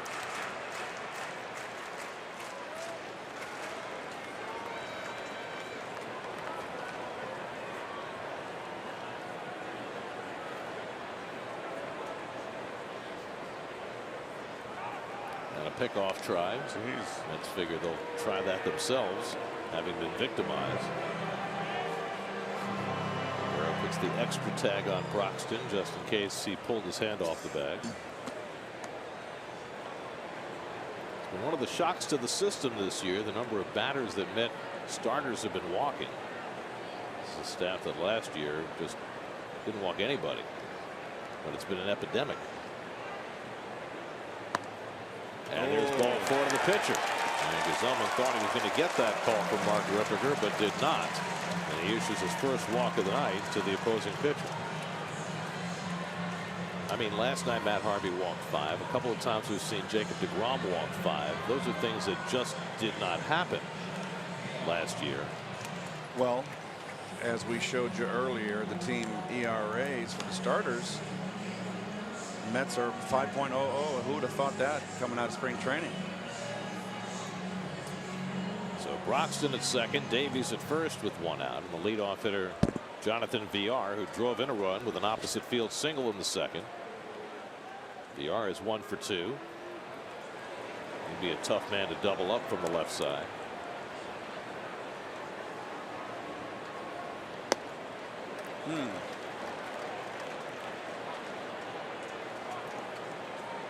All of a sudden, strikes are tough to come by for Gsellman. Milwaukee walks out in front of home plate to flash signs on the infield. Remember last night the Mets were victimized by a double steal. Right. But this is first and second. And maybe that was a change of the signs, the sequence of the signs. That was never in my day. I never paid attention to that. I could never see the signs. The corner infielders can't see the signs.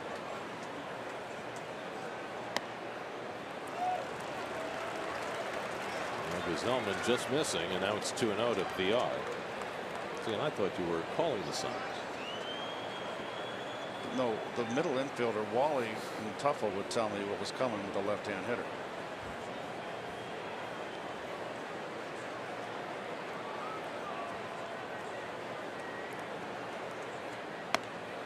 Inside, and now it's 3-0. All of a sudden, Ripperger has got a little, 60-foot putt for par. Eric Thames waiting on deck. So it's getting dicier by the moment for Gsellman, trying to protect a 3-2 lead.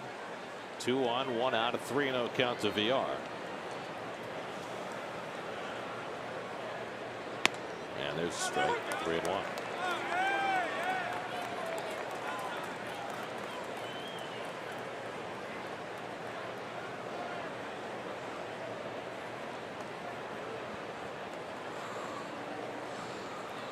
Broxton with great speed at second. Davies, the pitcher, running at first. 3-1 to Villar. I don't think they'll be going any place. 1 run down. Villar's been struggling at the plate.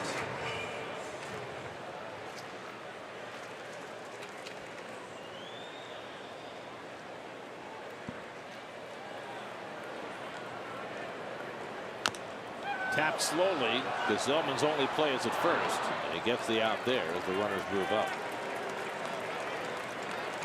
2 away. And now Eric Thames comes up. You got the right-hand hitter Perez, who's been swinging the bat well on deck, first base open. Thames is 0 for 6 in this series, so how carefully do you pitch him here? Well, no matter who the hitter is, of quality, Thames obviously is maybe in this first little dry spell. You still got to pitch him careful. Last time up, Thames batted with first base open. Gsellman threw him a lot of off-speed stuff, but then struck him out on a 3-2 fastball. Broxton at third, Davies at second with 2 down. And Thames late on that fastball, 0-1. He was looking for something else, you would think. Thames tied for the National League leading home runs with Ryan Zimmerman. Mark Reynolds keeps hanging around, doesn't he? He's had a great start to his season. Got a chance to play because Ian Desmond broke his hand in spring training, and he took advantage of it. That's a good park for him. He's an all-or-nothing guy. It's a great park for him. Who is it not a good park for? That's true. Even in those old Mile High Stadium in the AAA when I played there, I used to rake there. That ball just jumps off your bat. Rockies off to a great start, 23-14, despite being beaten by Kershaw and the Dodgers last night. 1-1 to Thames, and the curveball inside, 2-1. Thames at 11 home runs in April. He slowed down a little in May, just 2 home runs so far this month. But he has been a force to be reckoned with. 8th in the National League in on-base percentage, 4th in slugging percentage. And his eye is a lot better than it was when he was in the big leagues the first time. Swings at far fewer pitches out of the strike zone than he used to. Milwaukee sets up outside. And Thames watches it away, 3-1. A lot of pitches from Gsellman here. He's not missing by much here.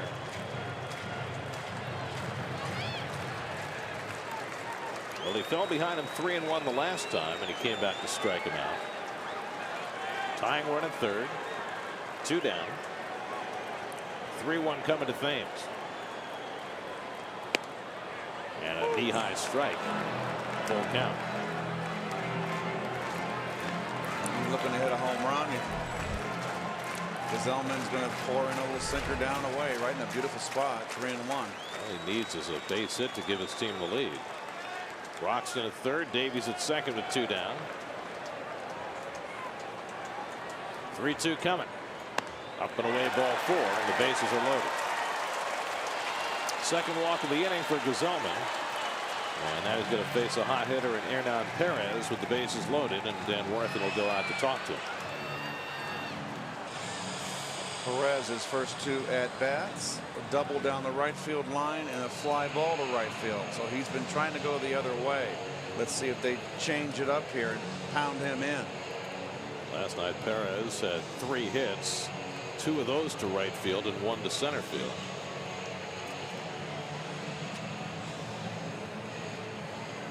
Gsellman 20 pitches in this inning. 3rd inning that he's thrown 20. And there'll be more in this one.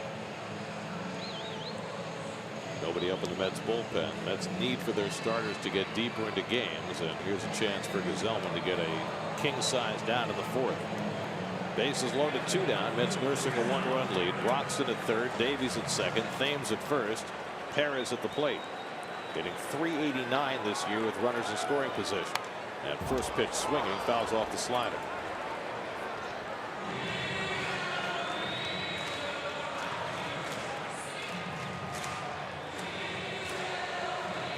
This is Gsellman's first ever start against a team outside the National League East. So all these Brewers had not seen him before tonight.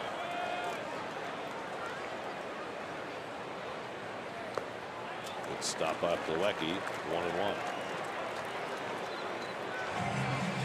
Remember, his debut last year came in relief in St. Louis when John Deese had to leave in the first inning. And then every start he made after that, all 14 late last year, early this year, were against the NL East. So now venturing outside the division for the first time since that first relief outing. 1-1 to Perez. And a high fly ball center field. Granderson back onto the warning track. Makes the catch. Side retired. Gsellman gets the big out. Retiring Perez with the bases loaded to keep the lead. 3-2 after 4.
20th when the Mets play the Angels at 7:15. The first 15,000 fans in attendance will receive a David Wright starting lineup figurine courtesy of Wise Snacks. For tickets, visit Mets.com/tickets.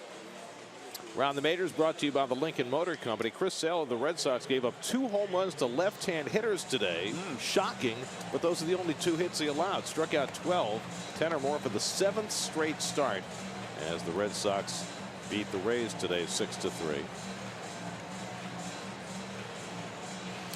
Meanwhile here, we're going to the 5th inning. Mets with a 3-2 lead. Zach Davies and Robert Gsellman have both stumbled along. Well, they've each gotten through 4 innings and are still in the game.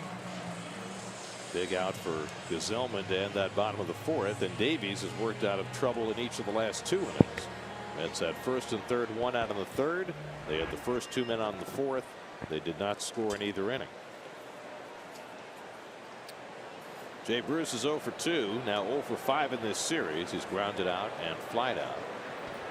Fly ball sent Perez back to the warning track in left field his last time up. They play the triangle shift against Jay, and he takes a knee-high cutter for a strike. Well, the Mets have left 5 men on base, and the Brewers thus far have left 7. So both, as Gary said, both pitchers walk on the tightrope. That's ripped down the line, but foul. 0-2.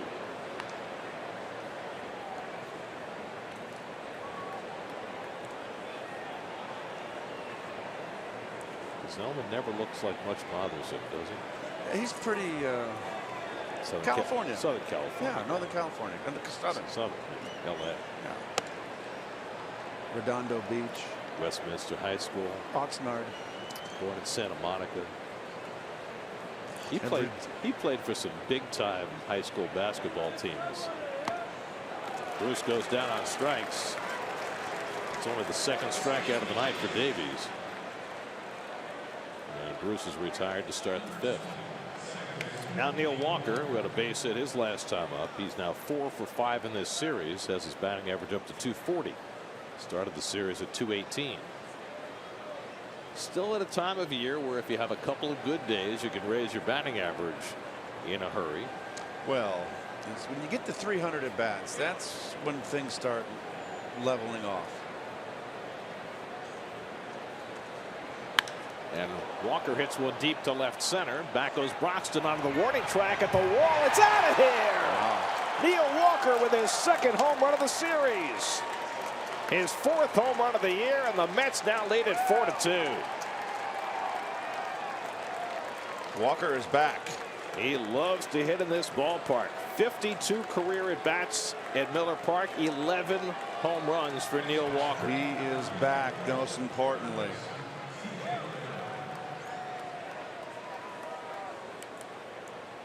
Five for 6 in the series with 2 home runs. Fastball up. It's on the outside corner towards the end of the bat. Boy, that ball just carried. Broxton just ran out of room. Now T.J. Rivera lines one to center, and Broxton comes on to get it, and that's the 2nd out. I tell you what, if he had more space, he would have corralled that ball. A little beyond his reach. Tell you what, we've seen all night the way the ball is carried out to left field. Saw it even on a routine fly ball that Conforto caught early in the game. We had the roof open tonight. So 2 out, and now Granderson, who's 1 for 2, singled and scored in the 2nd. That's now with 4 runs and 7 hits. Granderson fouls one away.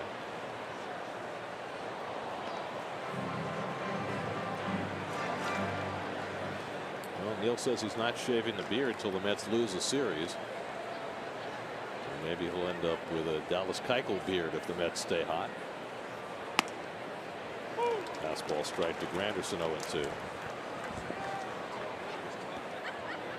Mets have won each of their last 4 series. Lost the opener of this one last night. Curveball stays high to Granderson, 1-2. In fact, last night was the first time the Mets have lost the first game of a road series this year.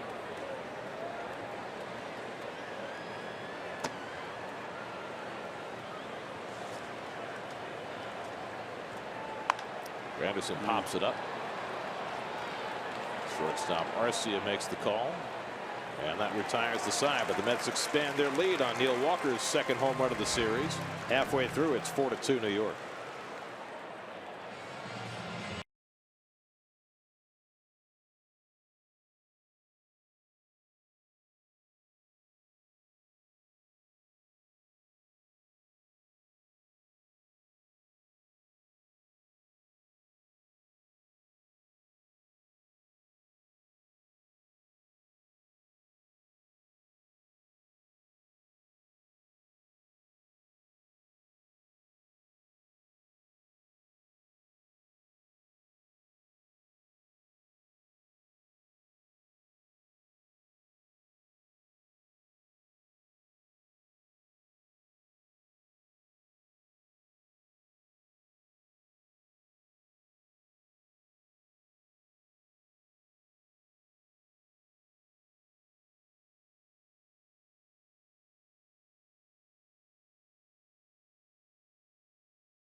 Just outside Miller Park.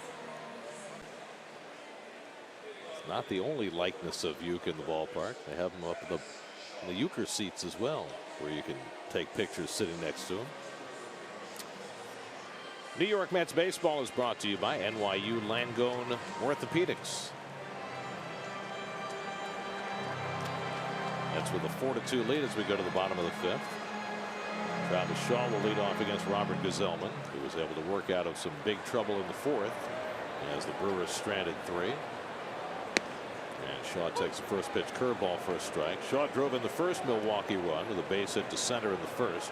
Flied out in the third, 1 for 2. And the fastball fouled off, and it's 0-2. Domingo Santana to follow, and then Jet Bandy for the Brewers in the fifth. Brewers have their bullpen going with Zach Davies up over 100 pitches for the night.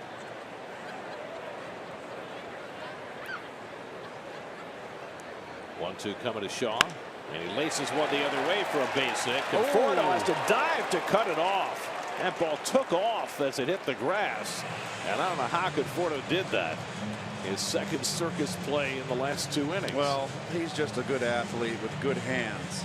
And this ball, I tell you what, is a rip.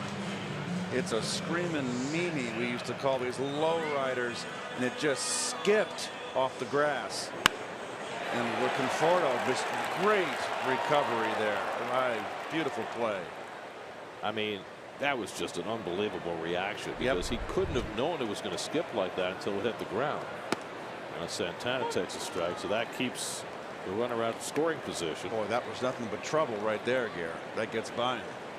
How about the one he caught in the last inning against Arcia? It bounced off his glove and his chest and his knee, and finally wound up in the webbing of his glove. Santana swings through the fastball, and it's 0-2. Santana's 2 for 2, single to right, single to center. Each team now with 7 hits on the night. Well, we talked about Gazelman having trouble getting leadoff hitters at innings out. He got the first 3 tonight, but now he's allowed base hits to the last 2. Santana carves one down the right field line, and that's going to fall foul. He just barely missed an extra base hit.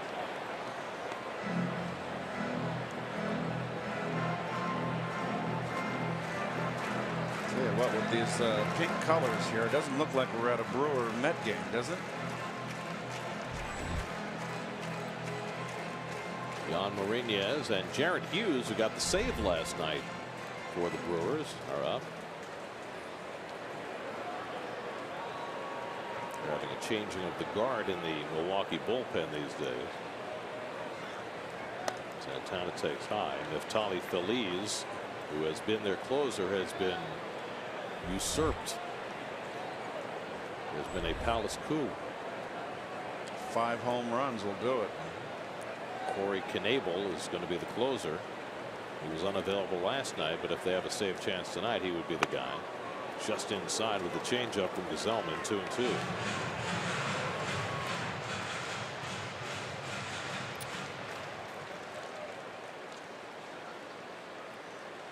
Mets bullpen as yet quiet. Gesellman about to throw his 85th pitch.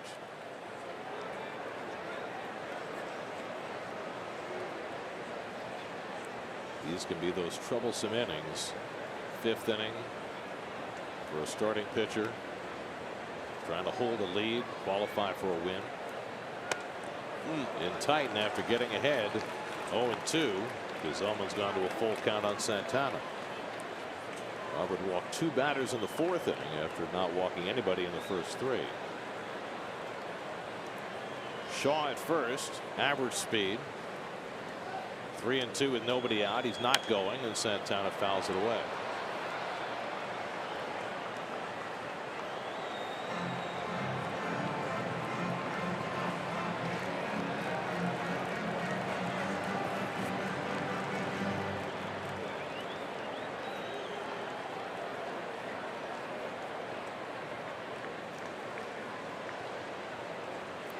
Eighth pitch of the at bat coming.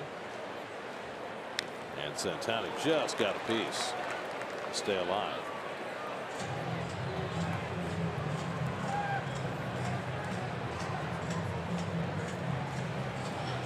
We could easily. There you go. There are the racing sausages. I love that clock. The bats as the hands of the clock. Just missed ball 4. And so Santana's on base for the 3rd time, and the Brewers have the first 2 men onto the 5th. Jet Bandy coming up with 2 aboard, and we check in with Steve. Well, Gary, Jet Bandy had some pretty good coaching as a kid. When he was 10 years old, he played on a little league team that was coached in part by Mike Scioscia. Mike Scioscia's son, Matt Scioscia, played baseball with Jet Bandy. And at the time, Bandy remembers the older Scioscia, Mike Scioscia, just being really encouraging, telling him he was a really good player, a really good catcher. Of course, Jet had no idea at the time who Mike Scioscia was. Once he found out, though, he said, hold on a second, I might be pretty good at baseball. If this guy thinks I'm pretty good at baseball, it helped spur him on and get him to where he is now. And of course, Mike Scioscia's Angels drafted Jet Bandy, 31st round pick. Started his big league career with the Angels.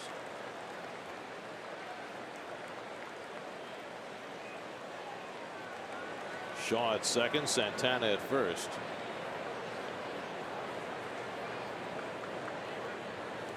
Bandy is 0 for 2. Cabrera went in the hole, made a nice play on his ground ball last time up. That's hit to right field. That's going to fall for a base hit.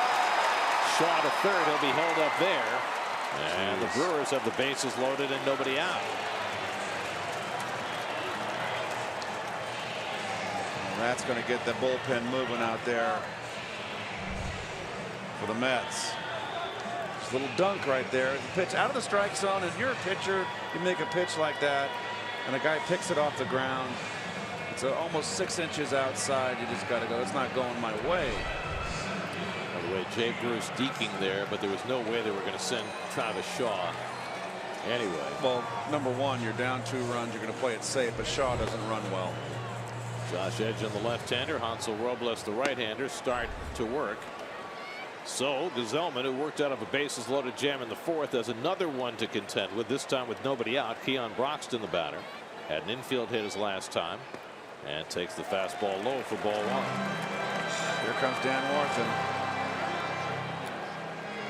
I was going to say, just as you were about to admire the sausage clock, that we have every chance to hit the 200 pitch plateau in the 5th inning. That doesn't happen very often. Davies has thrown 101. Gesellman has thrown 91. That's 192 pitches. That's why we're in the bottom of the 5th. With nobody out in the bottom of the 5th. And The game is now, I think, officially 2 hours old. Congratulations.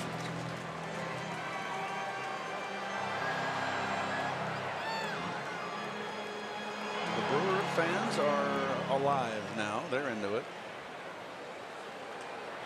1-0 to Broxton. It's a big pitch right here. Can't go 2-0. In big trouble. So as a hitter, it's a good pitch to hit.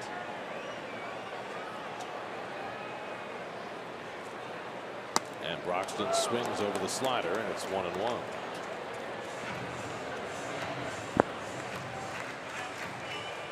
Let's have their middle infielders playing for 2. They'll concede a run to try and get 2 outs. Broxton, though, tough man to double up. Broxton's a strikeout guy, too. 42 strikeouts. Sinker misses, 2-1. Gosh, a little more than 1/5 of the season. I mean, 104 at bats, 42 strikeouts. 42 punches. And he's been hot. That'll drive you to drink. Orlando Arcia on deck. Shaw at third, Santana at second, Bandy at first, and Broxton grounds one toward the hole, base hit. Shaw is in. Santana will stop at third. Broxton with an RBI single to get the Brewers within a run. Second hit of the night for Broxton. It's now 4-3 New York. I gotta believe Captain Hook's got to come out here.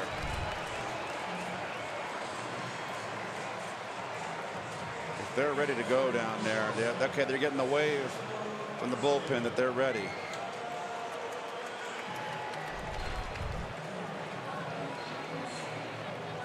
Dan Warthen's going to call down to Ricky Bonas, the bullpen coach, to see.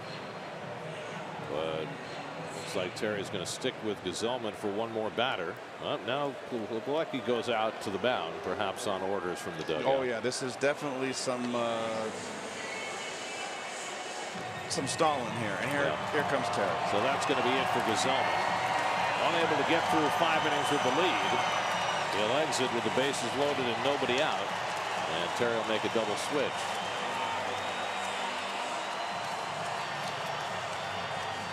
And it's going to be the right-hander, I believe, Robles.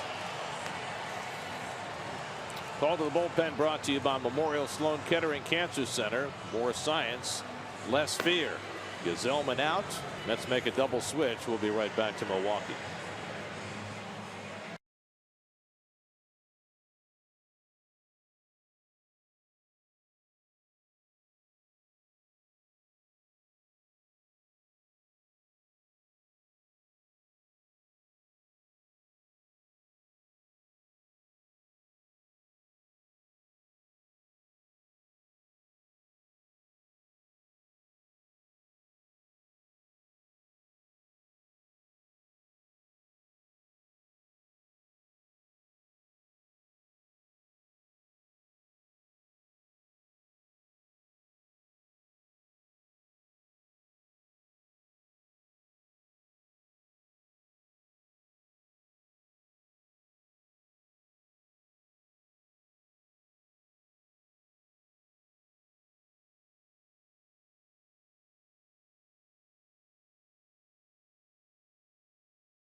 Double switch. Juan Lagares comes in to play center field to that ninth, and Hansel Robles will step into a mess Well, Robles has been pitching well, and that 1.42 earned run average is well deserved. He started out with a rough start. His walks are down. He's been getting the strikeouts. I've always liked him. He's going to go out there. He's got a rubber arm. He's going to go after hitters. He's going to get hit sometimes, but he's going to succeed most. Well, he's turned in 14 consecutive scoreless innings, but the one problem for Robles is that this year has been inherited runners. He has inherited 7, and 4 of the 7 have scored. And he inherits 3 here. Orlando Arcia, who's 0 for 2. He hit that line drive that Conforto bobbled but caught his last time up. And they're going to pinch hit for Davies here. This is their big opportunity. They got Aguilar in the on deck circle. Santana the tying run at third, Bandy at second, Broxton at first with nobody out. That's at the infield at double play depth.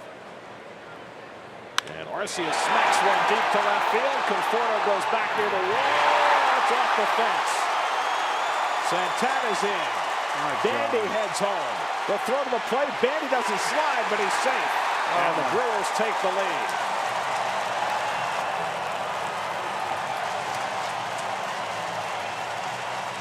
It winds up being a single off the wall for Arcia. 2 runs scored to put the Brewers in front 5-4. And the only reason why it's a single, Gary, is because Bandy at second base is tagging up, not halfway. And he almost got thrown out the plate. And none of the other back runners behind him could advance. He almost got himself thrown out by not sliding. A double off the wall and you almost get thrown out, period. You got to be halfway on that ball. So 3 runs have scored here in the 5th, and Robles again gets greeted rudely with runners on base. 2 more inherited runners against his ledger. Now Jesus Aguilar is the pinch hitter. Still nobody out. Broxton at second, Arcia at first.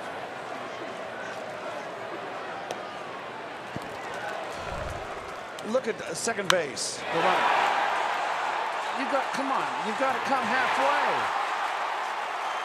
And he almost gets thrown out. You got second and third instead of first. 2 runs in, second and third. You still got a big inning going. That's horrible base running. Aguilar swings over the changeup. 1-1.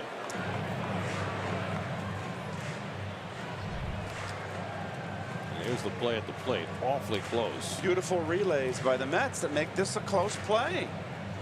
Very nicely done, fundamental wise. I mean, how do you not slide? Oh, man. They got to get out of the cages. That's something for us to bandy about.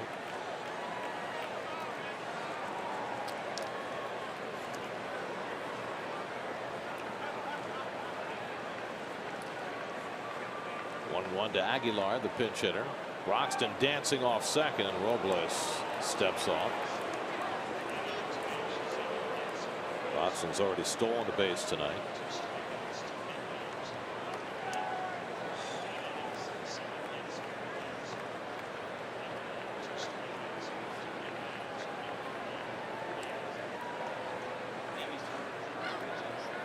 And another look. Here's the play again. Very close. He just did sneak it in there. Good call by Mike Ripperger, but still.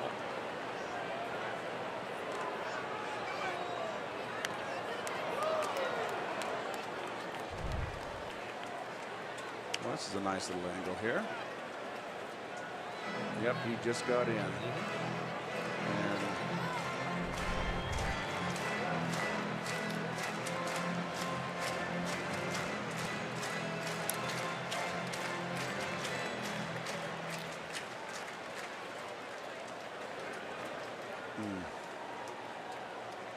Well, you mentioned Robles, Gary, with the inherited runners. Well, remember he came in Philly, gave up a grand slam to Michael Franco, first pitch he threw.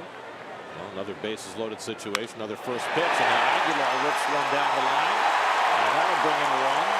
Broxton is in to score. Arcia is being waved home, and he'll score without a throw. It's a 2-run double for Jesus Aguilar, and now the Brewers lead it 7-4. A 5-run fifth inning, and still nobody out.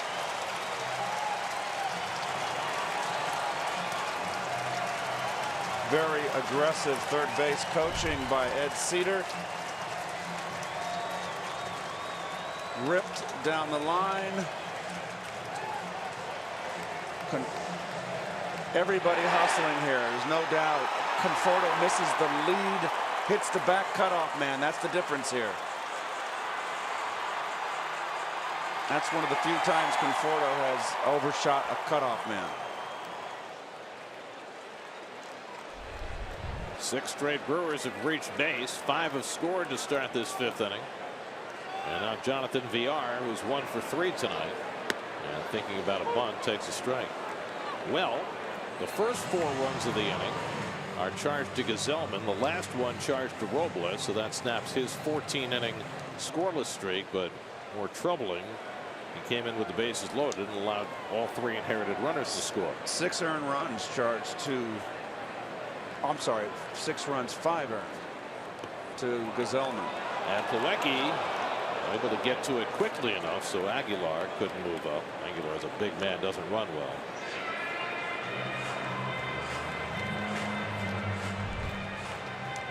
Fastball. Up over the middle. Full extension. Big guy, Aguilar.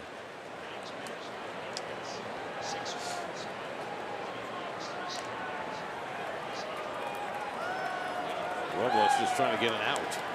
1-1 to VR. And he lifts one foul, 1-2. So the final line on Gazelman, 94 pitches in 4 innings plus, 6 runs, 5 earned, 9 hits, 3 walks, 3 strikeouts. Meanwhile, Zach Davies, who just left for a pinch hitter, despite the fact that he struggled through 5 innings, now has a chance to be a winning pitcher. Yeah, winning pitcher is right. Whereas Gazelman had that go in his favor his last 2 starts, got victories despite not pitching particularly well. 1-2, and VR strikes out on the changeup for the first out of the inning.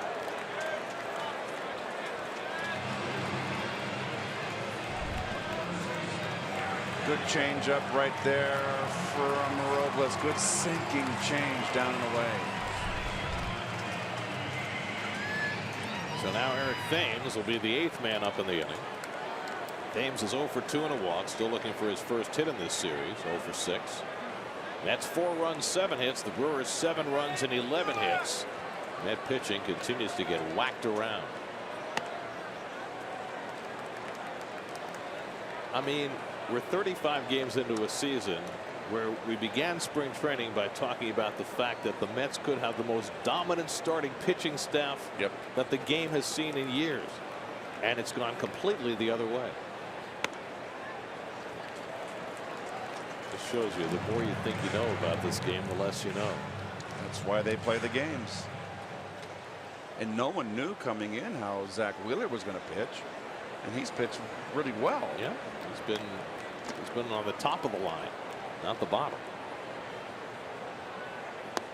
And now Robles behind on Thames 3-0. Right-hand batter Perez on deck. First base open. 3rd straight time that Thames has come to the plate with first base open. Gazelman struck him out with the bases loaded with first base open in the 2nd. And he walked him in the 4th to load the bases. Now Robles behind him 3-0. With Aguilar at 2nd and 1 out. And he walks him. So 2nd straight walk for Thames. He's walked 23 times this year. Up in the top 10 in the league.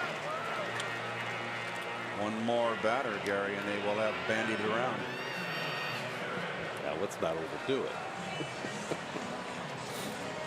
Now it's Perez, who's 1 for 3, doubled to the right field corner and scored in the 1st. Flied out twice since then. He's the 9th man up. Travis Shaw, who started this inning with a base hit, is now on deck.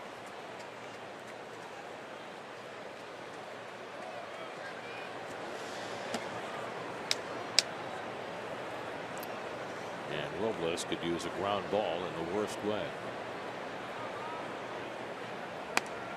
And a slider in for a strike. Well, with the long-term absence of Jerry's Familia, it has put so much more pressure on the remaining Met relievers to do more. And the loss of Syndergaard has put more pressure on the starting rotation. It really is a cumulative effect of all of that when you look at the increasingly ugly numbers for the Mets pitching staff. Second worst earned run average in the National League coming into the night, and it has only gotten worse. Robles ahead on Perez 0-2. Fly ball left center. Lagares calling. 2 out.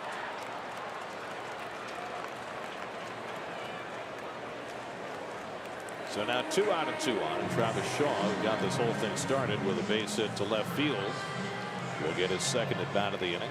He's 2 for 3 on the night. We've had more than our share of bat-arounds, both the Mets and the opponents, this season so far. Well, when you have a team that scores runs and gives up runs, sometimes they come in bunches.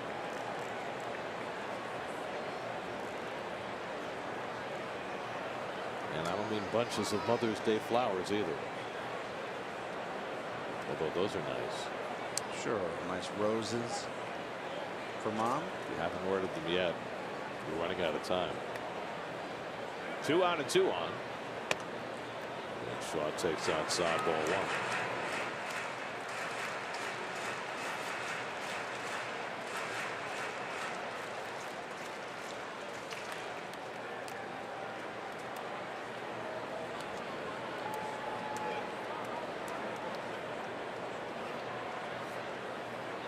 And Shaw hits a rocket to deep right field. Bruce looks up and it's out of here. Travis Shaw with a 3-run homer. The Brewers with an 8-run inning. And Milwaukee leads 10-4. 8th home run of the year for Travis Shaw. And a nightmarish relief performance for Hansel Robles in this 5th inning.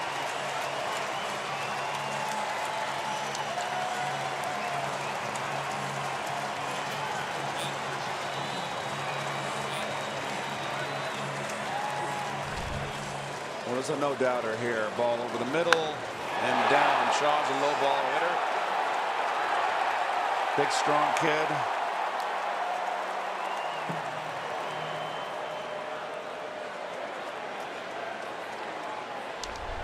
It's the biggest inning against the Mets this year.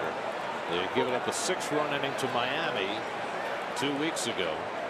And now an 8-run 5th inning for Milwaukee. An inning they began trailing 4-2. They now lead 10-4.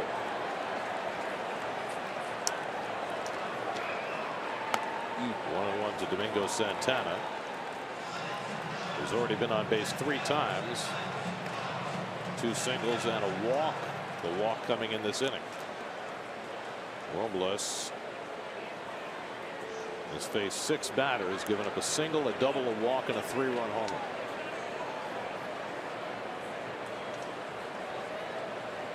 Santana pokes one through a hole, and the inning continues. Santana's now 3 for 3.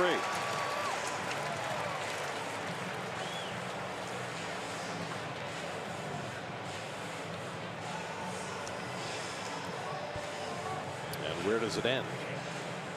Somewhere. Now Jet Bandy,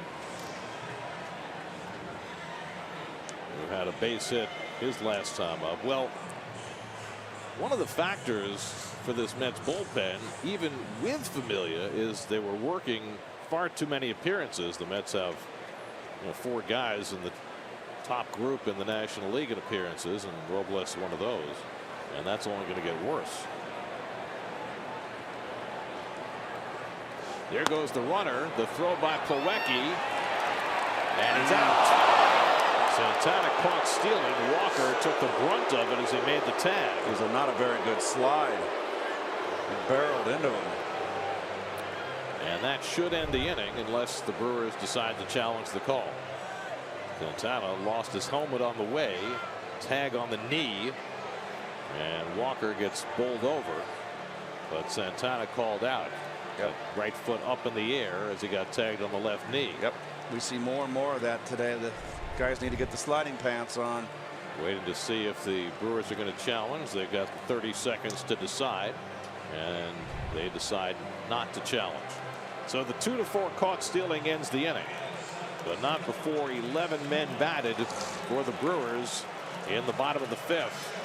8-run score, the worst inning for the Mets pitching staff this season. Travis Shaw putting a cap on the 8-run inning with a 3-run homer. And a little bashing going on in that Brewers dugout. They lead 10-4 after 5.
Coming in the bottom of the 5th, an 8-run Brewer outburst, and they laid 10-4.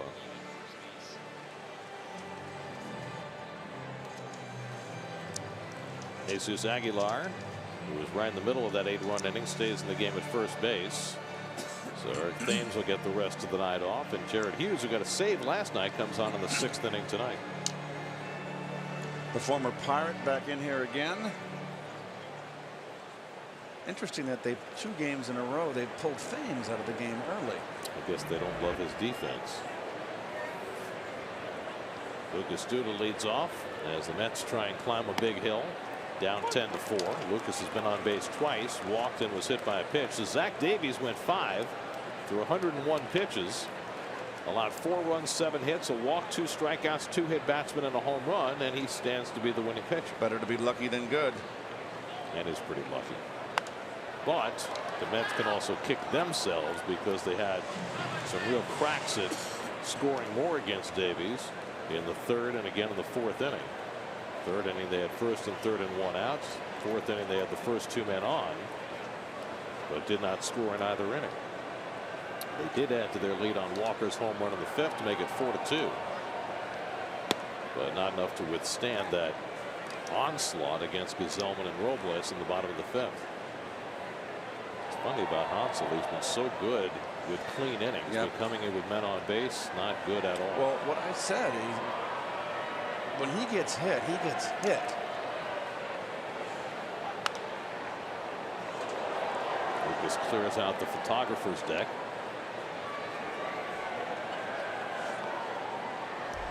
Kevin Plawecki, who's already 2 for 2 tonight, is on deck. Then Juan Lagares, who's hitting in the 9-hole. Mets 4 runs, 7 hits. The Brewers 10 runs and 13 hits as we start the 6th. Good thing we started an hour early, Keith. No fool, we'll be here at midnight. And Duda foul tips it. Bandy hangs onto it, and that's the first out of the inning. There's the Mets' upcoming schedule. Go to pix11.com/team travel for great deals on Mets away games from cheapoair.com. Day game tomorrow right back here on Pix 11. Then 3 games in Arizona before the Mets go home to play Mike Trout and the Angels next weekend.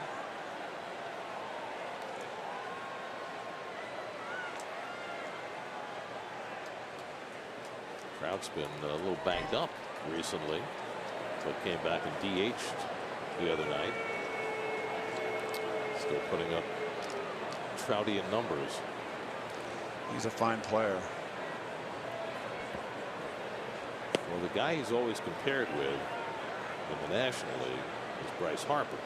And Harper today did a very interesting deal with the Nationals. Yes, he did. Next year would have been his last year to go to arbitration. He would be a free agent after the 2018 season, Harper.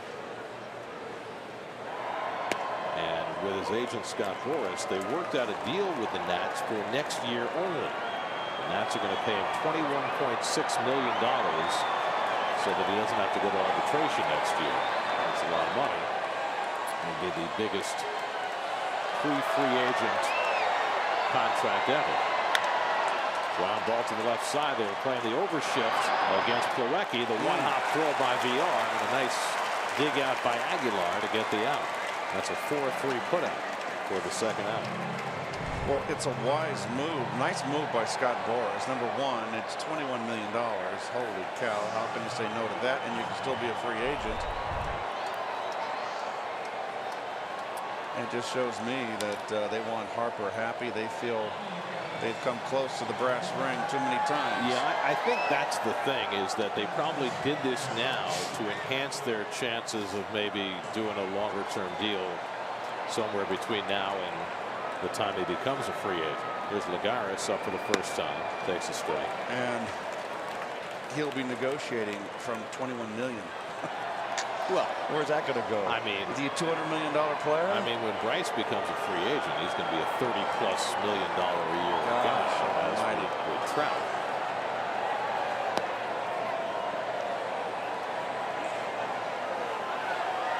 And you're talking about 2 guys who came to the big leagues at a very young age and thus can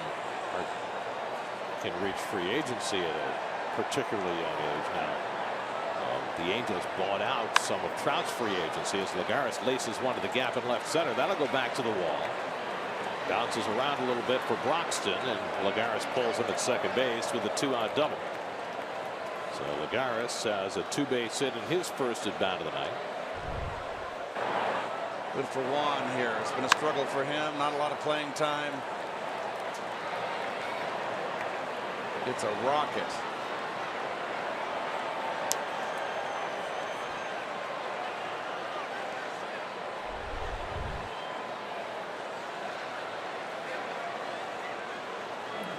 So a runner in scoring position for Conforto, who doubled back in the first, then got picked off first base. That was the first down note of the night for the Mets. Since then he's flied out twice. Trout signed a 6-year deal for $144 million that takes him through 2020. And the first 3 years of what would have been his free agency. But even with that, Trout would become a free agent in 2021 when he'll be 29 years old. Good for him. So he'll get, you would think, another big bite at the apple. He'll have a big spread to retire on, I'm sure. Either way, even if he doesn't sign another contract. 1-1 to Conforto. As good as Harper is, and we've seen him at his best and at his not so best, Trout is, to me, in a different stratosphere. Trout's the best player in the game. Yeah, I mean, with his ability to play defense, and I wish I could see him play more. Stolen base ability, which doesn't do quite as much.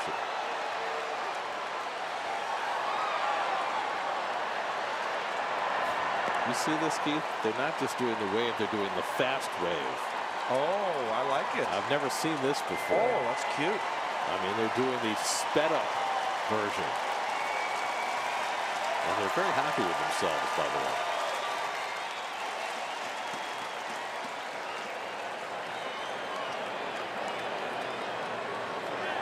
Two and one to Conforto. with Lagares at second and 2 out. Fouls back the fastball from Hughes, 2-2. Jared Hughes picked up a save last night. It was a rarity for him. He spent 6 years with the Pirates, had 3 saves during that stretch. Was part of a really good bullpen there in Pittsburgh for a while with Melanson and Grilli and all those guys. So last night was just his 4th career save, and now back in a more familiar role earlier in the game.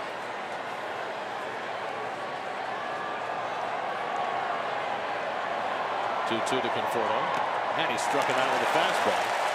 So Hughes with a couple of strikeouts in the inning, works around the double by Lagares. To the bottom of the 6th, Milwaukee 10, Mets 4.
Go.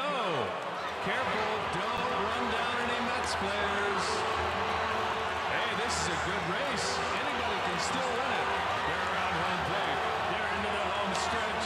It's number 2. Polish sausage. Chorizo is second. Bratwurst is third. I don't think anybody can catch Polish. He's a winner. Well, the Polish sausage wins for the 2nd straight night. That's fascinating. Perhaps even more fascinating is that Jose Reyes is playing center field. How about that? Didn't take Terry long to get him out there. Figured in a lopsided game he would get him in there. Paul Sewald is on the mound for the Mets.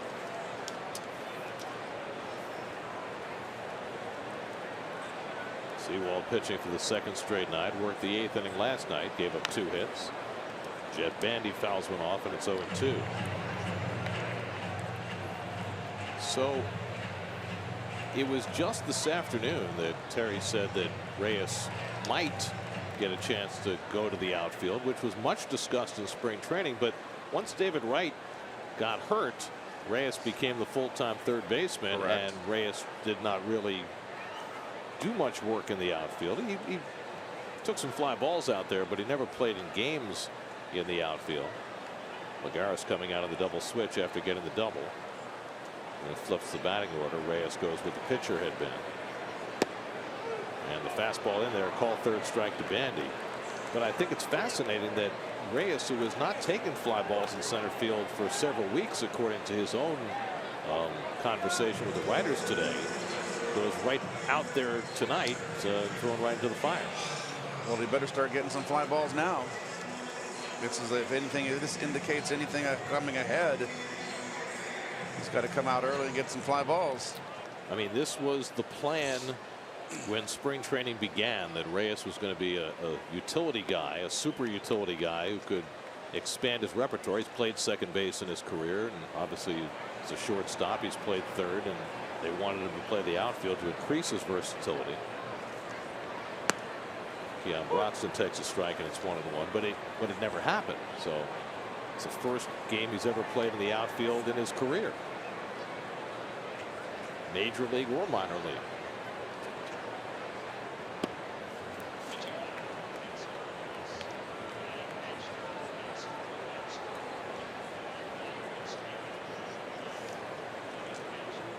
Must feel awfully strange to him to be that far away from home plate after playing his entire life in the infield. And in a kind of dome-like stadium too, even though the roof is open.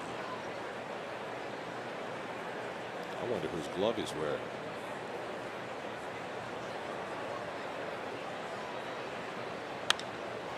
Lifted to right, and Bruce doesn't have to move much. And Broxton has retired 2 outs. So Sewald has retired his first 2.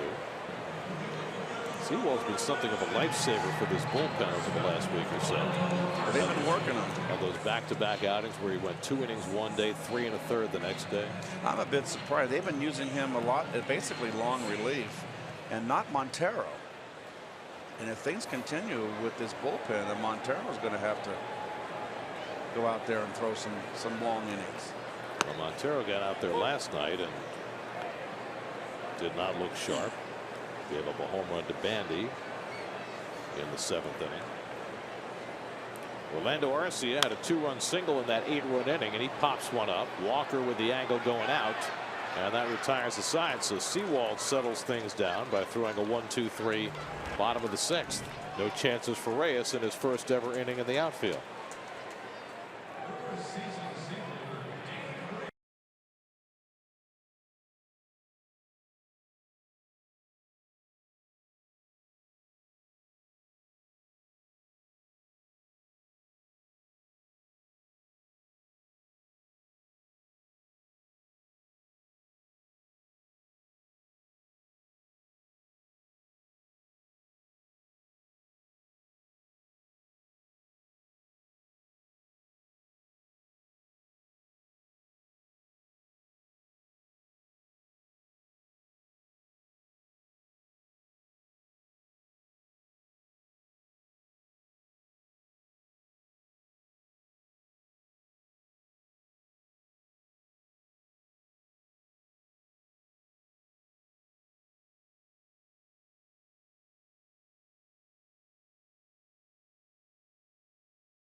New York Mets baseball is brought to you by Ram Trucks. Get a great deal now during the Ram Memorial Day sales event.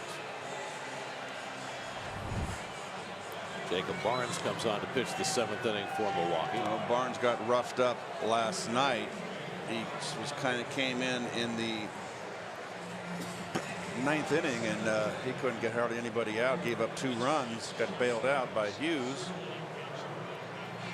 It's kind of a bullpen by committee here, Garrett. Mets will send up Cabrera, Bruce, and Walker in the 7th inning. Mets had a 4-2 lead in this game, but the Brewers scored 8 runs in the bottom of the 5th to turn that around. Cabrera has been hit by a pitch tonight, otherwise 0 for 2.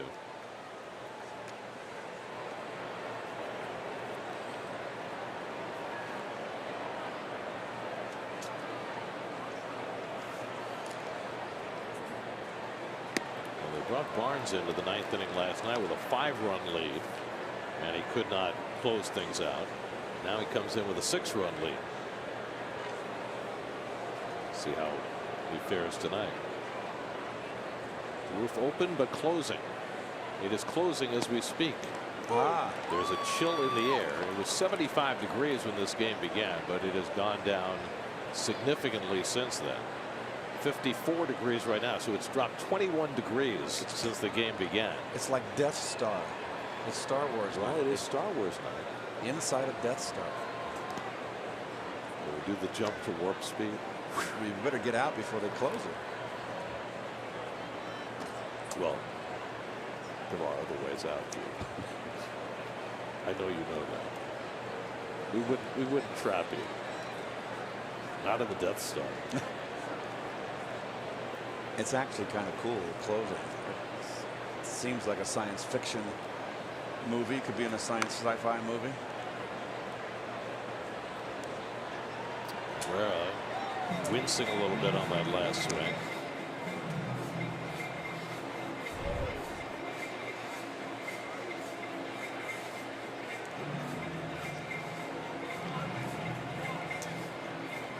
Brewers had so many issues. There you see him shaking that left hand. Remember, he jammed his thumb, and when he hurt it last Saturday, there was every reason to think that he was going to be out for a long time. Maybe he had torn a ligament, but he was able to play just a couple days later. But obviously that thumb is still aching a little bit. He's got the leg issue. He's got the thumb issue. He had a hamstring issue earlier this year.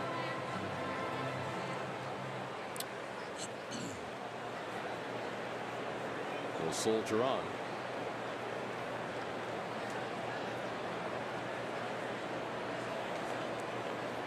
One-two from Barnes, and Cabrera just got a piece, or did he? Nope, strike three. He missed it, and that's the first out of the inning.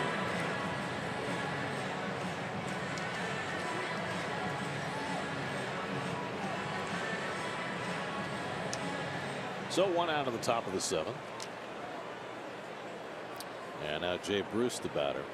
You know, with the Mets pitching struggling, there are all sorts of weird numbers that have come down the pike that you never expected to see this year. Here's one.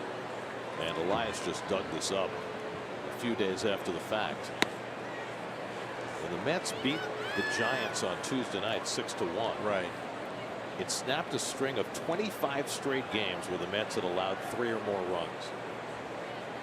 It tied the second longest streak in team history, allowing 3 runs in consecutive games. And the only longer streak came in 1962, the first and worst year in Mets history, when they went 30 straight games allowing 3 or more. And the streak ended when Al Jackson beat Bob Gibson and the Cardinals 1-0. Right. Choo-Choo Coleman scored an unearned run. Always good when we can work Choo-Choo Coleman into the broadcast. Absolutely. So Terry Collins talking to Asdrubal Cabrera. Might well be coming out in a lopsided game. Terry pondering over his lineup card. 1-2 to Bruce. That's yanked foul. Your Infinity Mets box score. Neil Walker with a home run for the second straight night. Kevin Plawecki had a bases loaded double to drive in a pair. That's had a 4-2 lead, but that is long since departed. Edging toward closure. Bruce grounds one into the shift. Nice easy hop for VR, and that's the second out. So Bruce now 0 for 7 in this series, in a place where he usually loves to hit. 2 out and nobody on, and Walker coming up. Walker's been the bright spot for the Mets in this series so far. 3 for 3 last night, 2 for 3 tonight. A home run in each game. After starting the series with only 2 home runs for the season, Neil has doubled that total here in Milwaukee. That is not a happy face.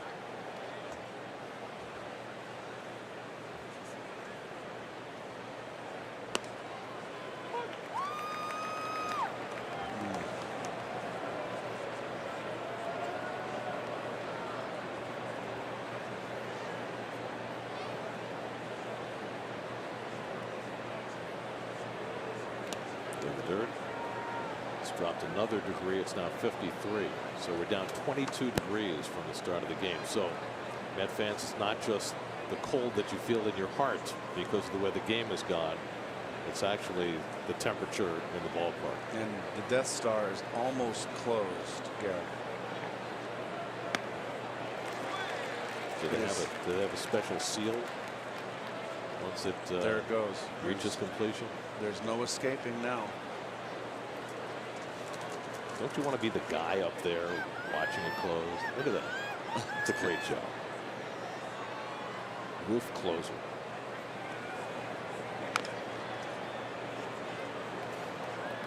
I mean, there are all sorts of jobs in the ballpark, right? Usher, hot dog vendor, ticket taker.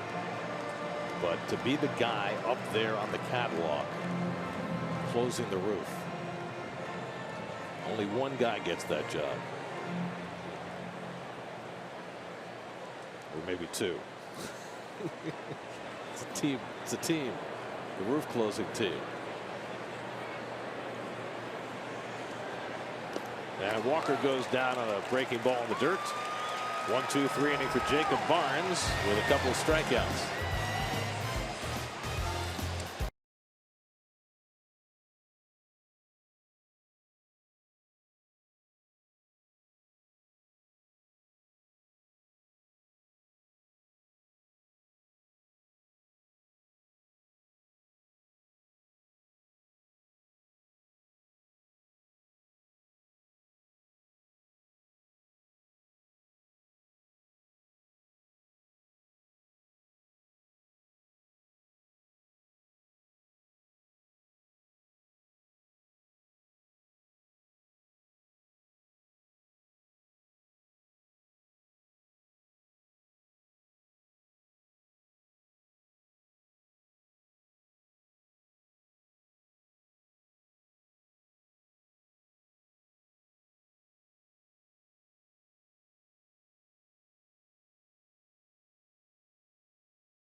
Last of the seventh inning, Jesus Aguilar leads off for the Brewers, and the Mets have made a host of defensive changes.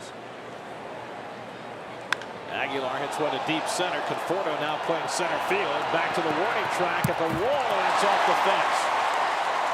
Aguilar to second. He's going to take the turn and try for three. Conforto's throw to third is offline, and Aguilar has a triple. So Conforto had just moved to center field, the Mets' fourth different center fielder of the night.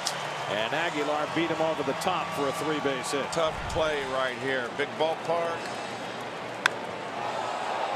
Conforto had a long way to run here. Inexperience out there. Didn't get there in time. Probably would have been better off playing it off the wall, but he's not a center fielder. Aguilar looked like he was just content on a double. Kind of slows up right here. Then he realizes he got a chop to three.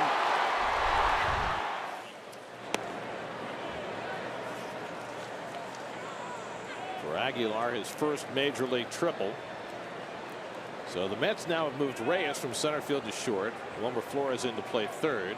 T.J. Rivera moves from third base to left field, his first major league appearance in the outfield.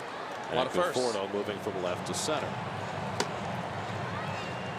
was just looking at TJ's minor league numbers, and he has played 10 games in the outfield in the minors, but his first outfield experience in the majors. Grounded toward the hole, and VR has a base hit, and that'll bring it away. Second RBI hit of the night for Jonathan VR. And the Brewers tack on a run. It's now 11-4. This is getting painful. Well, Paul Sewald worked a 1-2-3 6th inning, but pushed to a second inning, gives up back-to-back hits on a run. Nobody up in the Mets bullpen, so Terry clearly does not want to use another pitcher here in the 7th if he doesn't have to. Now Nick Franklin's going to be a pinch hitter, batting for the pitcher in the 2nd spot of the batting order. Franklin had an infield hit as a pinch hitter last night.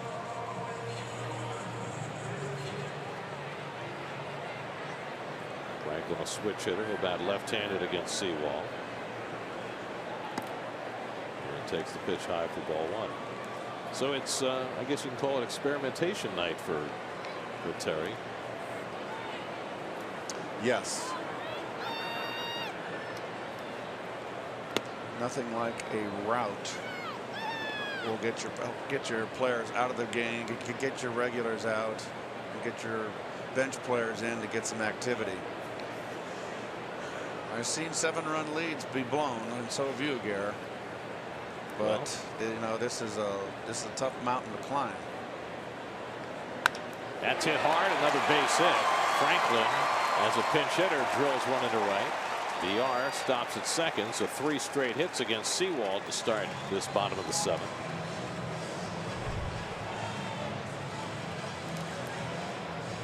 Tried to come inside and just bleeds out over the plate.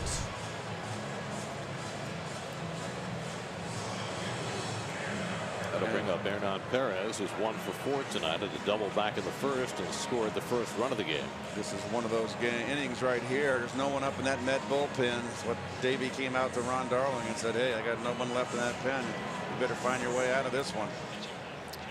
Well, I'll reiterate what I said earlier tonight. If the Mets have any hope of contending this year, they have got to find some relief pitching, and they've got to find it fast. And they might have to overpay. I mean, that's just the nature of it. Teams know that you're in a tough spot, and they're going to really force your hand.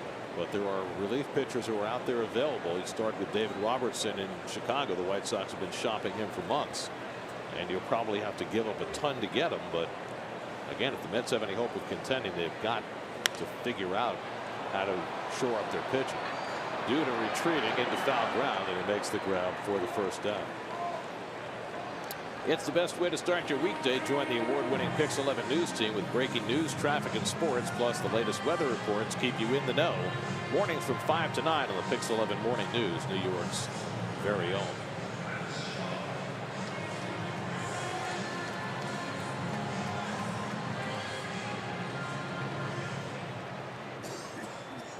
Now Travis Shaw, who blew the doors off this game with a 3-run homer to cap the Brewers' 8-run 5th. He's 3 for 4. He's driven in 4 runs tonight. And Sewald gets the slider in for a strike.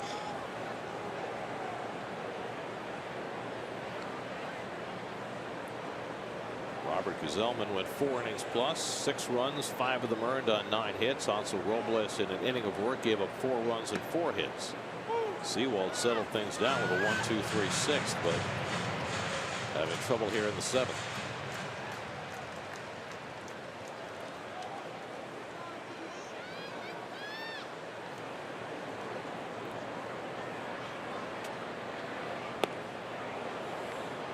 And Sewald strikes out Shaw for the 2nd out.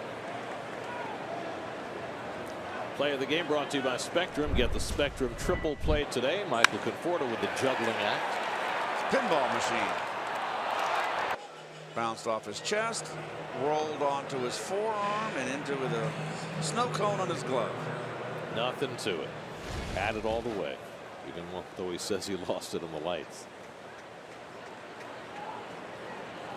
Now Domingo Santana has been on base 4 times in a row, 3 for 3 with a walk. And he tees off and fouls one back. He's got a long swing, Santana. He's going to have difficulty.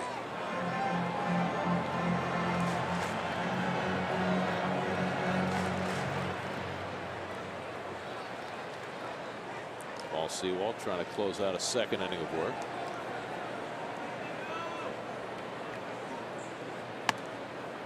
Pops the fastball inside, 1-1.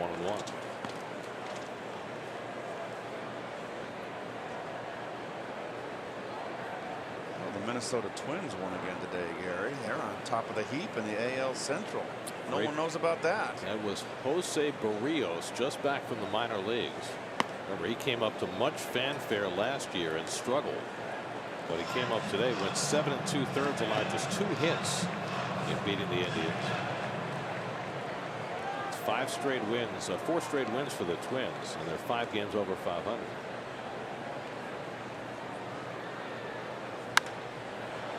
Santana fouls it away. And Houston's just running away right now. They got a chance to blow that AL West out. They're 8 games up on everybody. It rained out in New York today. They'll play 2 tomorrow around the Jeter number retirement ceremony. Yeah, an 8-game lead's a big lead. That's a big lead. In the middle of May. And you can pour it on too and never look back. 1-2. Santana went around, strike 3. Inning over. So Sewald gives up a run, but no more. After 7, 11-4 Milwaukee.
Auspicious manner, and the years to come should bring even more thrills. The new field manager in the person of hard-nosed Dave Bristol were the first developments as the Pilots headed into the 70s.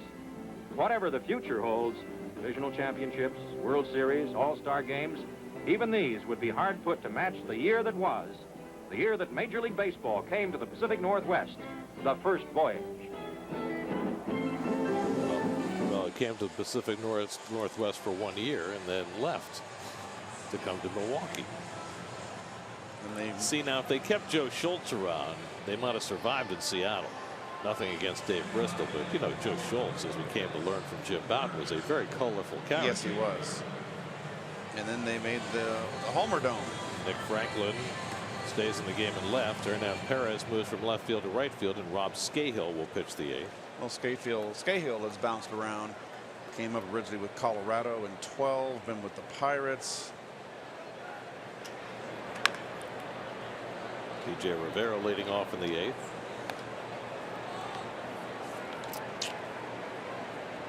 Of course, baseball returned to Seattle in 1977 when the American League expanded to Toronto and to Seattle. The Mariners were born. So the Homer Dome. An 8-year gap. My first All-Star game was in 79, right? Yeah, so Lee Mazzelli hit the pinch hit home run opposite field down the left field line. Dave Parker was the MVP, I believe, because of he made 2 outstanding throws 2 outfield assists, I believe, in that series. I know he had one. I think Maz hit the home run of Jim Kern. Is that right? Opposite field. I pinched hit hit to that short corner in left field. right down the line. Yeah. Right down the line. I struck out off Jim Kern pinch hitting. By the way, since we're in Milwaukee, we talked last night about the '82 World Series that you played in. Gorman Thomas was our guest last night. Played against him. Now, I know that you homered in that series, but I don't recall ever seeing it. And I was wondering, is there any video evidence that you actually homered in that World Series? Because you got me trotting around the bases. I asked Bill Webb, our late director. I said, Bill, who? There's a ground ball short. Here, let me take the play-by-play. Easy play. Anyway, I asked Bill Webb, the late Bill Webb, our dear friend, who was ABC? Who was the director in that World Series? And he said his name. And I said, well, he stunk. And he said, why? I go, it started to rain. We're up 5-0. This is in Game 6. Game 6. Don Sutton. I hit a 2-run home run off of him. I have like a 7-8 pitch at bat. He knocked me down the first pitch. Almost knocked me down. And I fought off some tough ones. We don't have. Go back in there. Then come back to me. So it was around an 8-pitch at bat, and it starts to rain. So the camera's showing up the lights in the bush with the arches, the old stadium, showing the rain. And they come back with me following through my 2-run home run. And then they didn't have a replay of it. My home run in the World Series. And I can't see my full swings. So there's no, I mean, in those days they used to film the World Series too. There's no film of you actually swinging the bat? I have not seen it. And hitting a home run off Don Sutton, your nemesis, who you always talk about being the best pitcher you ever faced? I never hit a home run off Don Sutton. I hit on the interstate against Don Sutton my whole career. And that's my only it's your only mark. My only coup back at him. But anyway, Bill, well, I won't say what Bill said about the director, but he certainly blew it. Jeez. What Bill was saying was that he never would have made that mistake. You would think in a World Series, all the cameras, right? Well, it was 1982. It was back in the old days, Keith. It's 35 years ago. He had a home run in a World Series, and the guy blows it. Come on. Well, he was trying to be artistic and trying to set the scene and trying to bring the viewer into the conditions of the ballpark. And, you know, he figured what did it matter that you know, Keith Hernandez was batting. Obviously, he didn't think you were going to hit a home run. It's Game 6. And, excuse me. What did you say? I said, obviously, he didn't think you were going to hit a home run. Never underestimate me. But anyway, it was a big hit. It made it from 5-0 in the 5th or 6th to 7-0. It blew the game open. Reyes skies one into shallow center.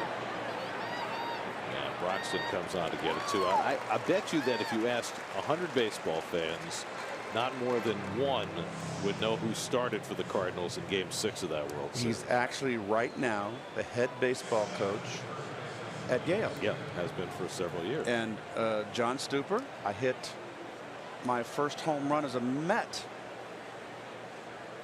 off John Stuper when I got traded in 83. It was the first the Cardinals came in, and I hit a home run into the bullpen off John. But John pitched like a 5-hitter, and I forget what, but we won like 10-1 or 10-0. We beat Don Sutton twice in that series. We lost Game 1. We beat Don Sutton in Game 2 to even it out, and then we're down 3-2, and we beat Don Sutton in Game 6. No, 300-win Hall of Famer. And then you beat Vukovich in Game 7. We beat Vuk in Game 7. He was the Cy Young winner that year. Yes. That was Andahar. That was Andahar's good Game 7. Yes. Not the big issue with 85 against the Royals. I wasn't there. I wasn't there for that one. Didn't he get ejected in that game? He got ejected. I don't know why Whitey even brought him in. That was a powder keg when he brought him in. Because there was a Denkinger call. Don Denkinger. That was Game 6. Right. 0-2 to Duda. He's 0 for 1, a walk and a hit batsman tonight. He skips out of the way of that one.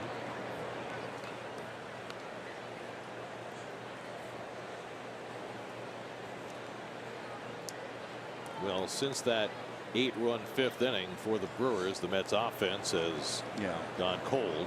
Only 1 hit since then. That was the Lagares double. I have this feeling that a lot of the starch has been knocked out of him in this. There's nothing more demoralizing in losses.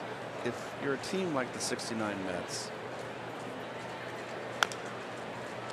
where you don't have a lot of offense and you have good pitching and you're losing 1-run games, at least you're playing tough, competitive games. When you play on teams where your pitching is not holding the fort and you're losing 11-4, 8-0, nothing demoralizes the team more day in, day out to come to the park and get your fanny kicked. Well, what you need is for one of your starting pitchers to grab a game by its throat. And that'll be the goal for Jacob deGrom tomorrow afternoon. And I know Jacob has not been thrilled with the way he's been pitching, even though he's been the best pitcher on the staff so far. And, you know, Terry's got to hope that deGrom can give him 7 or 8 innings. Yeah, well, deGrom's last start against the Giants, no decision, a game the Mets won. He went 6 innings and gave up 3 runs. And 2-run home run to Pence in the first inning, remember?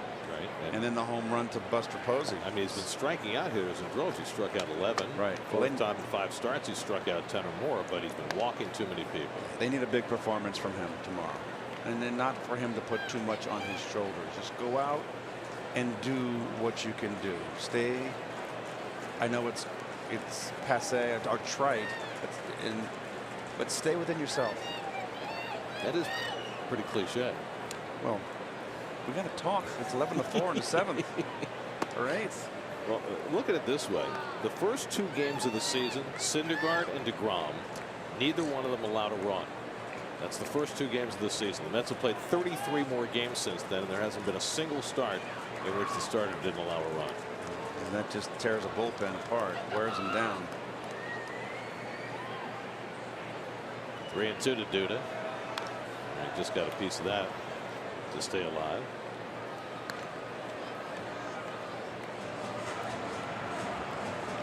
He's playing his 2nd game back from the disabled list. He's gone 1 for 5 so far.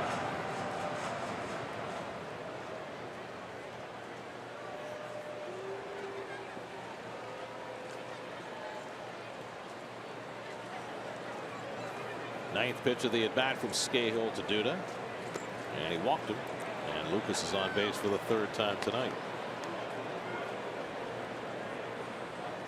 Our next picks telecast will be tomorrow when the Mets play the Brewers again. Coverage begins at 1:30 with Spectrum Picks pregame right here on New York's very own Picks 11. Now Kevin Plawecki. Kevin is 2 for 3, a single and a double. He's driven in 2 runs. Our friend Christy Ackert had a great story today about Plawecki. Plawecki told Christy that he sent flowers to his mom for Mother's Day, but that his parents surprised him by showing up here in Milwaukee. So mom didn't get the flowers. She'll get them. But instead, he got himself a 2-run double. Brought him good luck. And those roses will be waiting for her. Let's hope they're still alive. To treat roses with care. Call the neighbors. Cut the stems. Put in the little plant food. Put just the right amount of water. Well, yeah. Whatever you say, Gary. Treat mom with care. You treat her roses with care. I miss my mom.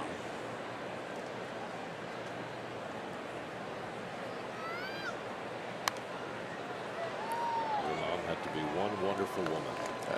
The two boys. She had to deal with that with Dad, a fireman working 24 hours, and would be gone a complete 24-hour period.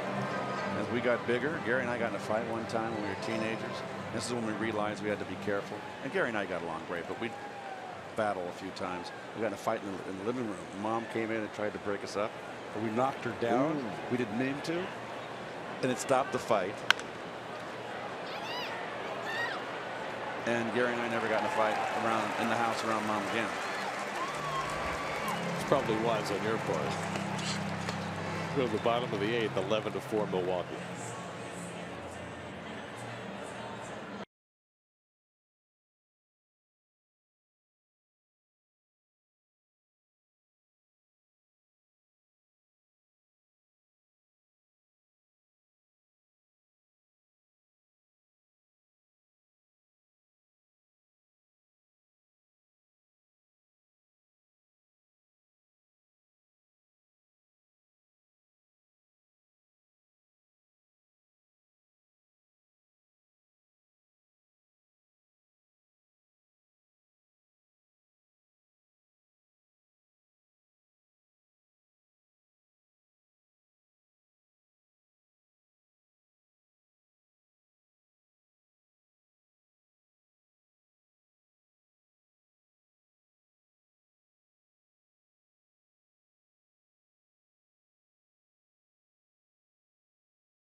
Get too unhappy because at this point they're going to have to stop play or go a full 9 anyway. It's an official game.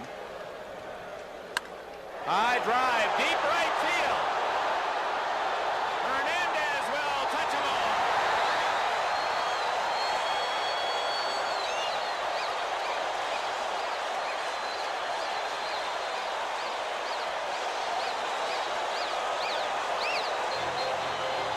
And he's showing the lead runner, not showing me running the bases. Now we saw most of that home run.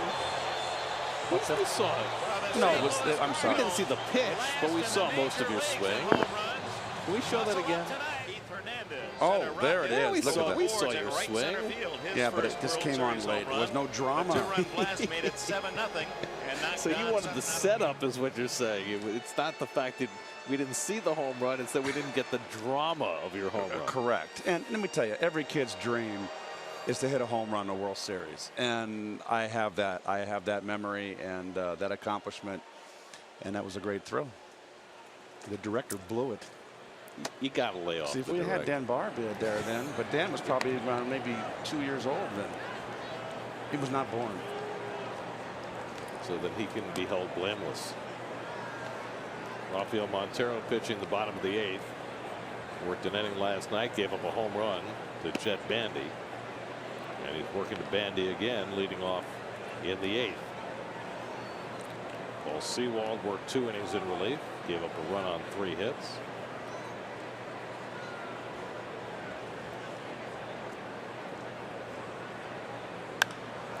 Bandy pops this one foul. Well, these 11-4 games, we mix in some stories, a little history of Seattle, a little bit of everything. You mean you do that on purpose? Well, we have to. I thought it just was happenstance.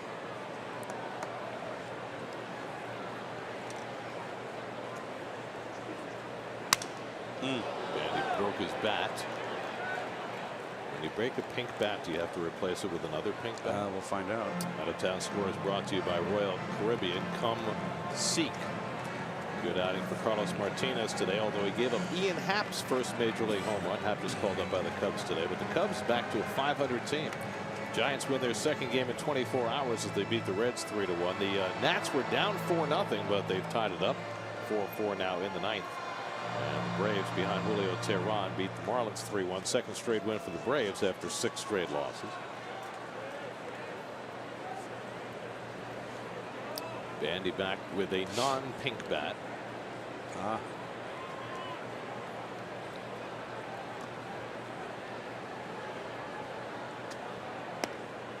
Montero misses outside 3-2. Will must throw strikes, no or walks.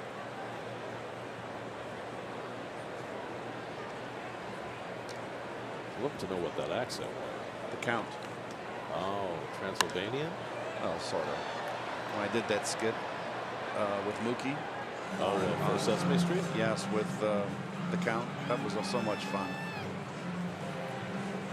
After the World Series in '86. Mookie and I did a skit with the count and Snuffleupagus.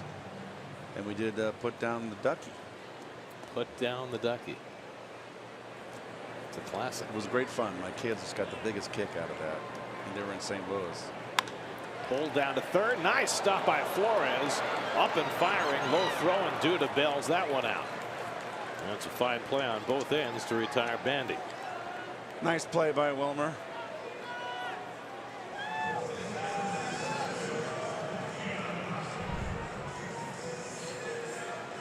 Pure reaction. In between hop. Not an easy play. Easy scoop for Lucas. Short hop.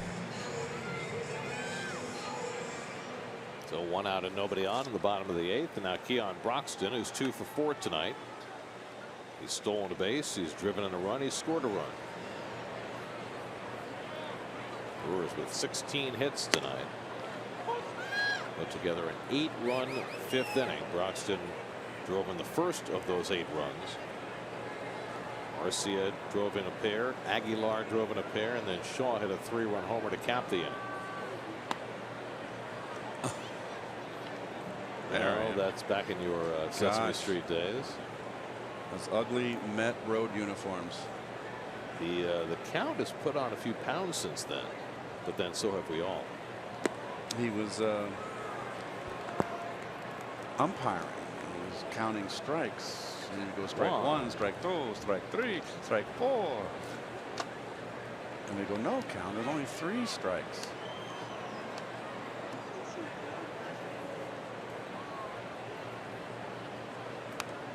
I love that montage because I do too. I think it's great. Just below you in the count to the left, you got Casey Stengel winking. And that's outstanding. That's part of the collage that they have. It's just in the scoreboard. It's really well done. Met history. A little half of Edgardo Alfonso's face. Yep, it's really terrifically done, and it's all Met history there, going back to '62. Otero strikes out Broxton for the 2nd out.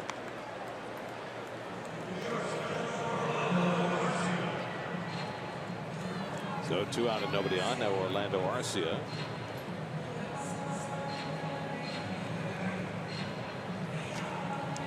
Robert Gazelman left this game after 4 innings plus. When he left, it was 4-3 Mets.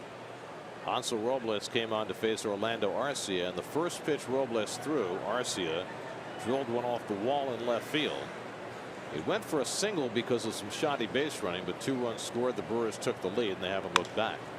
This one grounded, hits the back of the mound, flattens out for Reyes, and Arcia is thrown out to end the inning. So Montero gets him out 1-2-3 in the bottom of the 8th. There's John Matlack. There we go.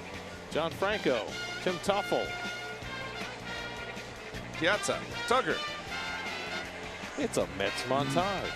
Kid, Felix, Mian, Mook, Ray.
Brought to you by Infinity and Power of the Drive. Travis Shaw with the big night. Got the 8-run 5th inning with a 3-run homer. He's driven in 4. Jesus Aguilar off the bench has driven in a pair. Has a double and a triple. Big offensive night for the Brewers. Not so good for the Mets, who are down 11-4 as we go to the ninth. Matt Reynolds will pinch hit. And then Conforto and Flores for the Mets in the ninth. Mets 4 runs, 8 hits. The Brewers 11 runs and 16 hits. Rob Scahill, who worked the 8th, stays on for the ninth. Mets have had only 1 hit over the last 3 2/3 innings. And I think they had the starts knocked out of them with that 8-run 5th. Reynolds 1 for 8 since being called up.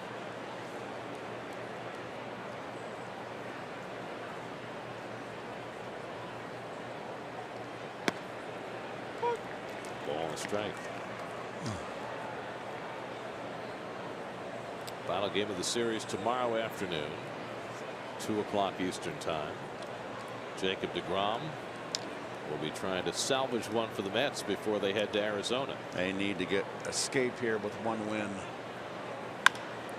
Right back to Scahill, and he makes the play on Reynolds, 1 away.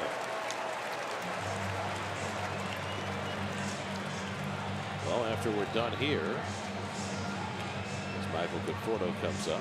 Coming up next on Pix 11, it's the Pix 11 News, and on SNY, it's WB Mason Postgame Live. Well, Conforto started the night with what looked like a positive development, a double into the right field corner. He immediately followed it with a distressing development. He got picked off second base, and that kind of set a tone for the evening. Michael's 1 for 4 tonight, and he takes one below the knees, ball 1. Amazingly, the Mets have had runners picked off second base in each of the first 2 games of this series. Jay Bruce last night, Conforto tonight.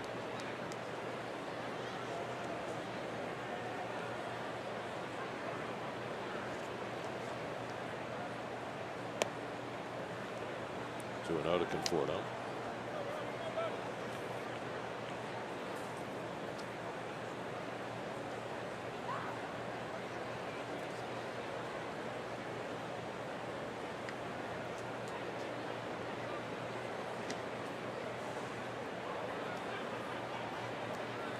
And Michael rips one to the right, a base hit. So Conforto has his second hit of the night. Yeah, another multi-hit day for him. Just want to keep Michael hitting line drives. He is so strong that his line drives in these ballparks, they're not going to hold him. Well, you know, it's been interesting listening to what Eric Thames has been saying about his fast start and how he has leveled off his swing and taken away his uppercut, and it's led to the success that he's had both in Korea and early this year. Which is a contradiction to what's happened to Mr. Turner over in Dodgerland. Right. Here's Wilmer Flores up for the first time, takes a strike. And he's having himself another fine season. He is. Got off to a slow start the first couple of weeks, but Justin's hitting 350. He has arrived.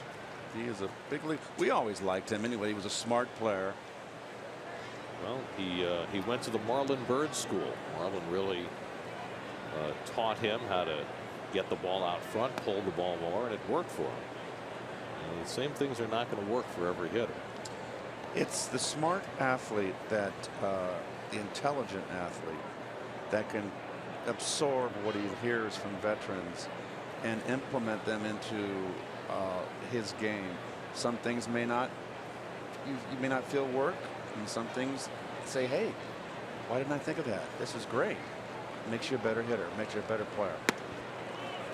And also, you might hear the same thing from 3 different people, and maybe the third one is the one that clicks.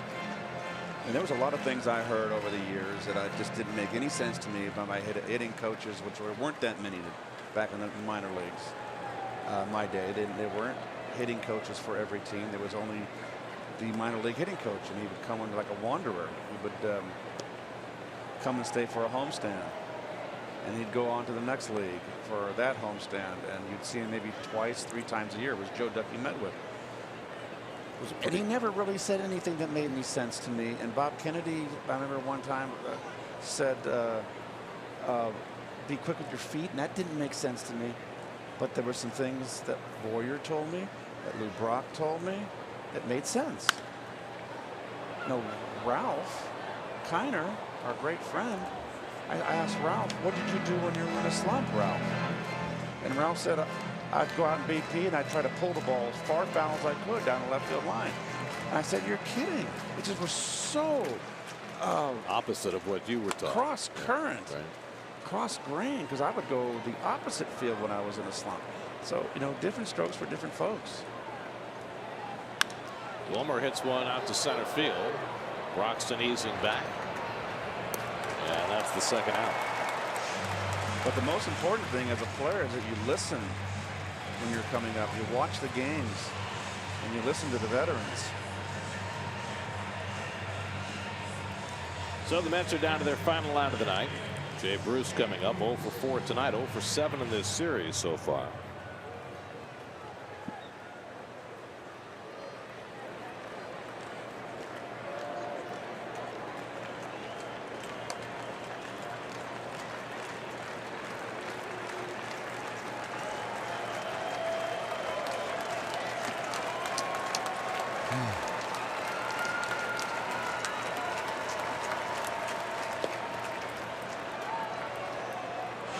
Well, these are those at bats right here that you don't want to give in. And in the course of a season, you're going to give in at certain at bats. It's long. You're tired as the season progresses. Your last at bat, whether you're 0 for 4 like Bruce or 4 for 4, you want to go 1 for 5. You want to go 5 for 5.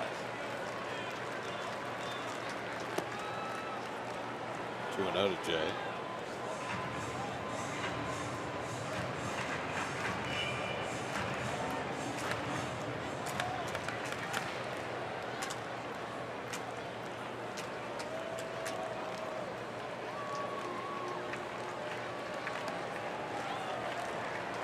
Conforto at first and 2 out, and Bruce takes a rip. 2-1. Rob Scahill trying to close it out. Brewers are on the verge of winning their second straight in this series without having to use their frontline relievers. Corey Knebel, who's been their best reliever, gets a second straight night off after throwing 41 pitches Thursday and should be fresh for tomorrow. 2-1 coming. And Bruce hits one through the hole. That's a base hit. Conforto will ease around second and head over to third. And so the Mets stay alive. Bruce has his first hit in the series. Well, one a day keeps the doctor away. There's your defense, and he finds the hole. Just have been playing him straight up. It would have been a 4-3 in your scorecard. So first and third and 2 out. Now Neil Walker, who's got a single and a home run tonight, 5 for 7 in this series with a pair of home runs. His home run went to the left of center field, batting left-handed. Get that off the starter Zach Davies, who went 5, allowed 4 runs, 7 hits, and stands to get the win. Jared Hughes and Jacob Barnes each threw a scoreless inning. Now Scahill trying to get through a second inning and close it out.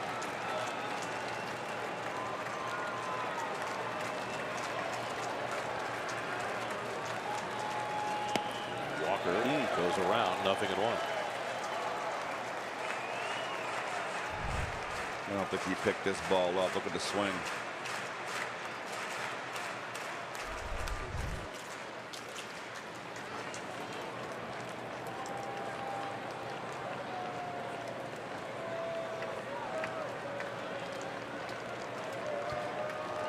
And Walker cracks one, and VR with a diving grab to end the game. Jonathan VR snags the line drive off the bat of Walker. And the Brewers, on the strength of an 8-run 5th inning, beat the Mets for the second straight night. The final score 11-4. Well, here's the last play. Terrific diving backhanded catch to end the game, and it would have been 3 hits and another RBI for Walker, who's really turned the corner offensively.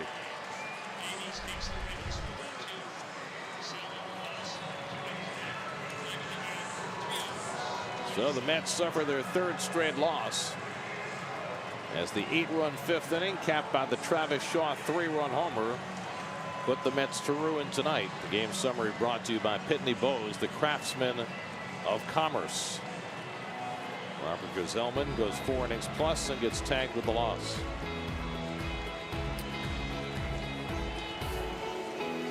Brewers win the first 2 of the series. They win tonight.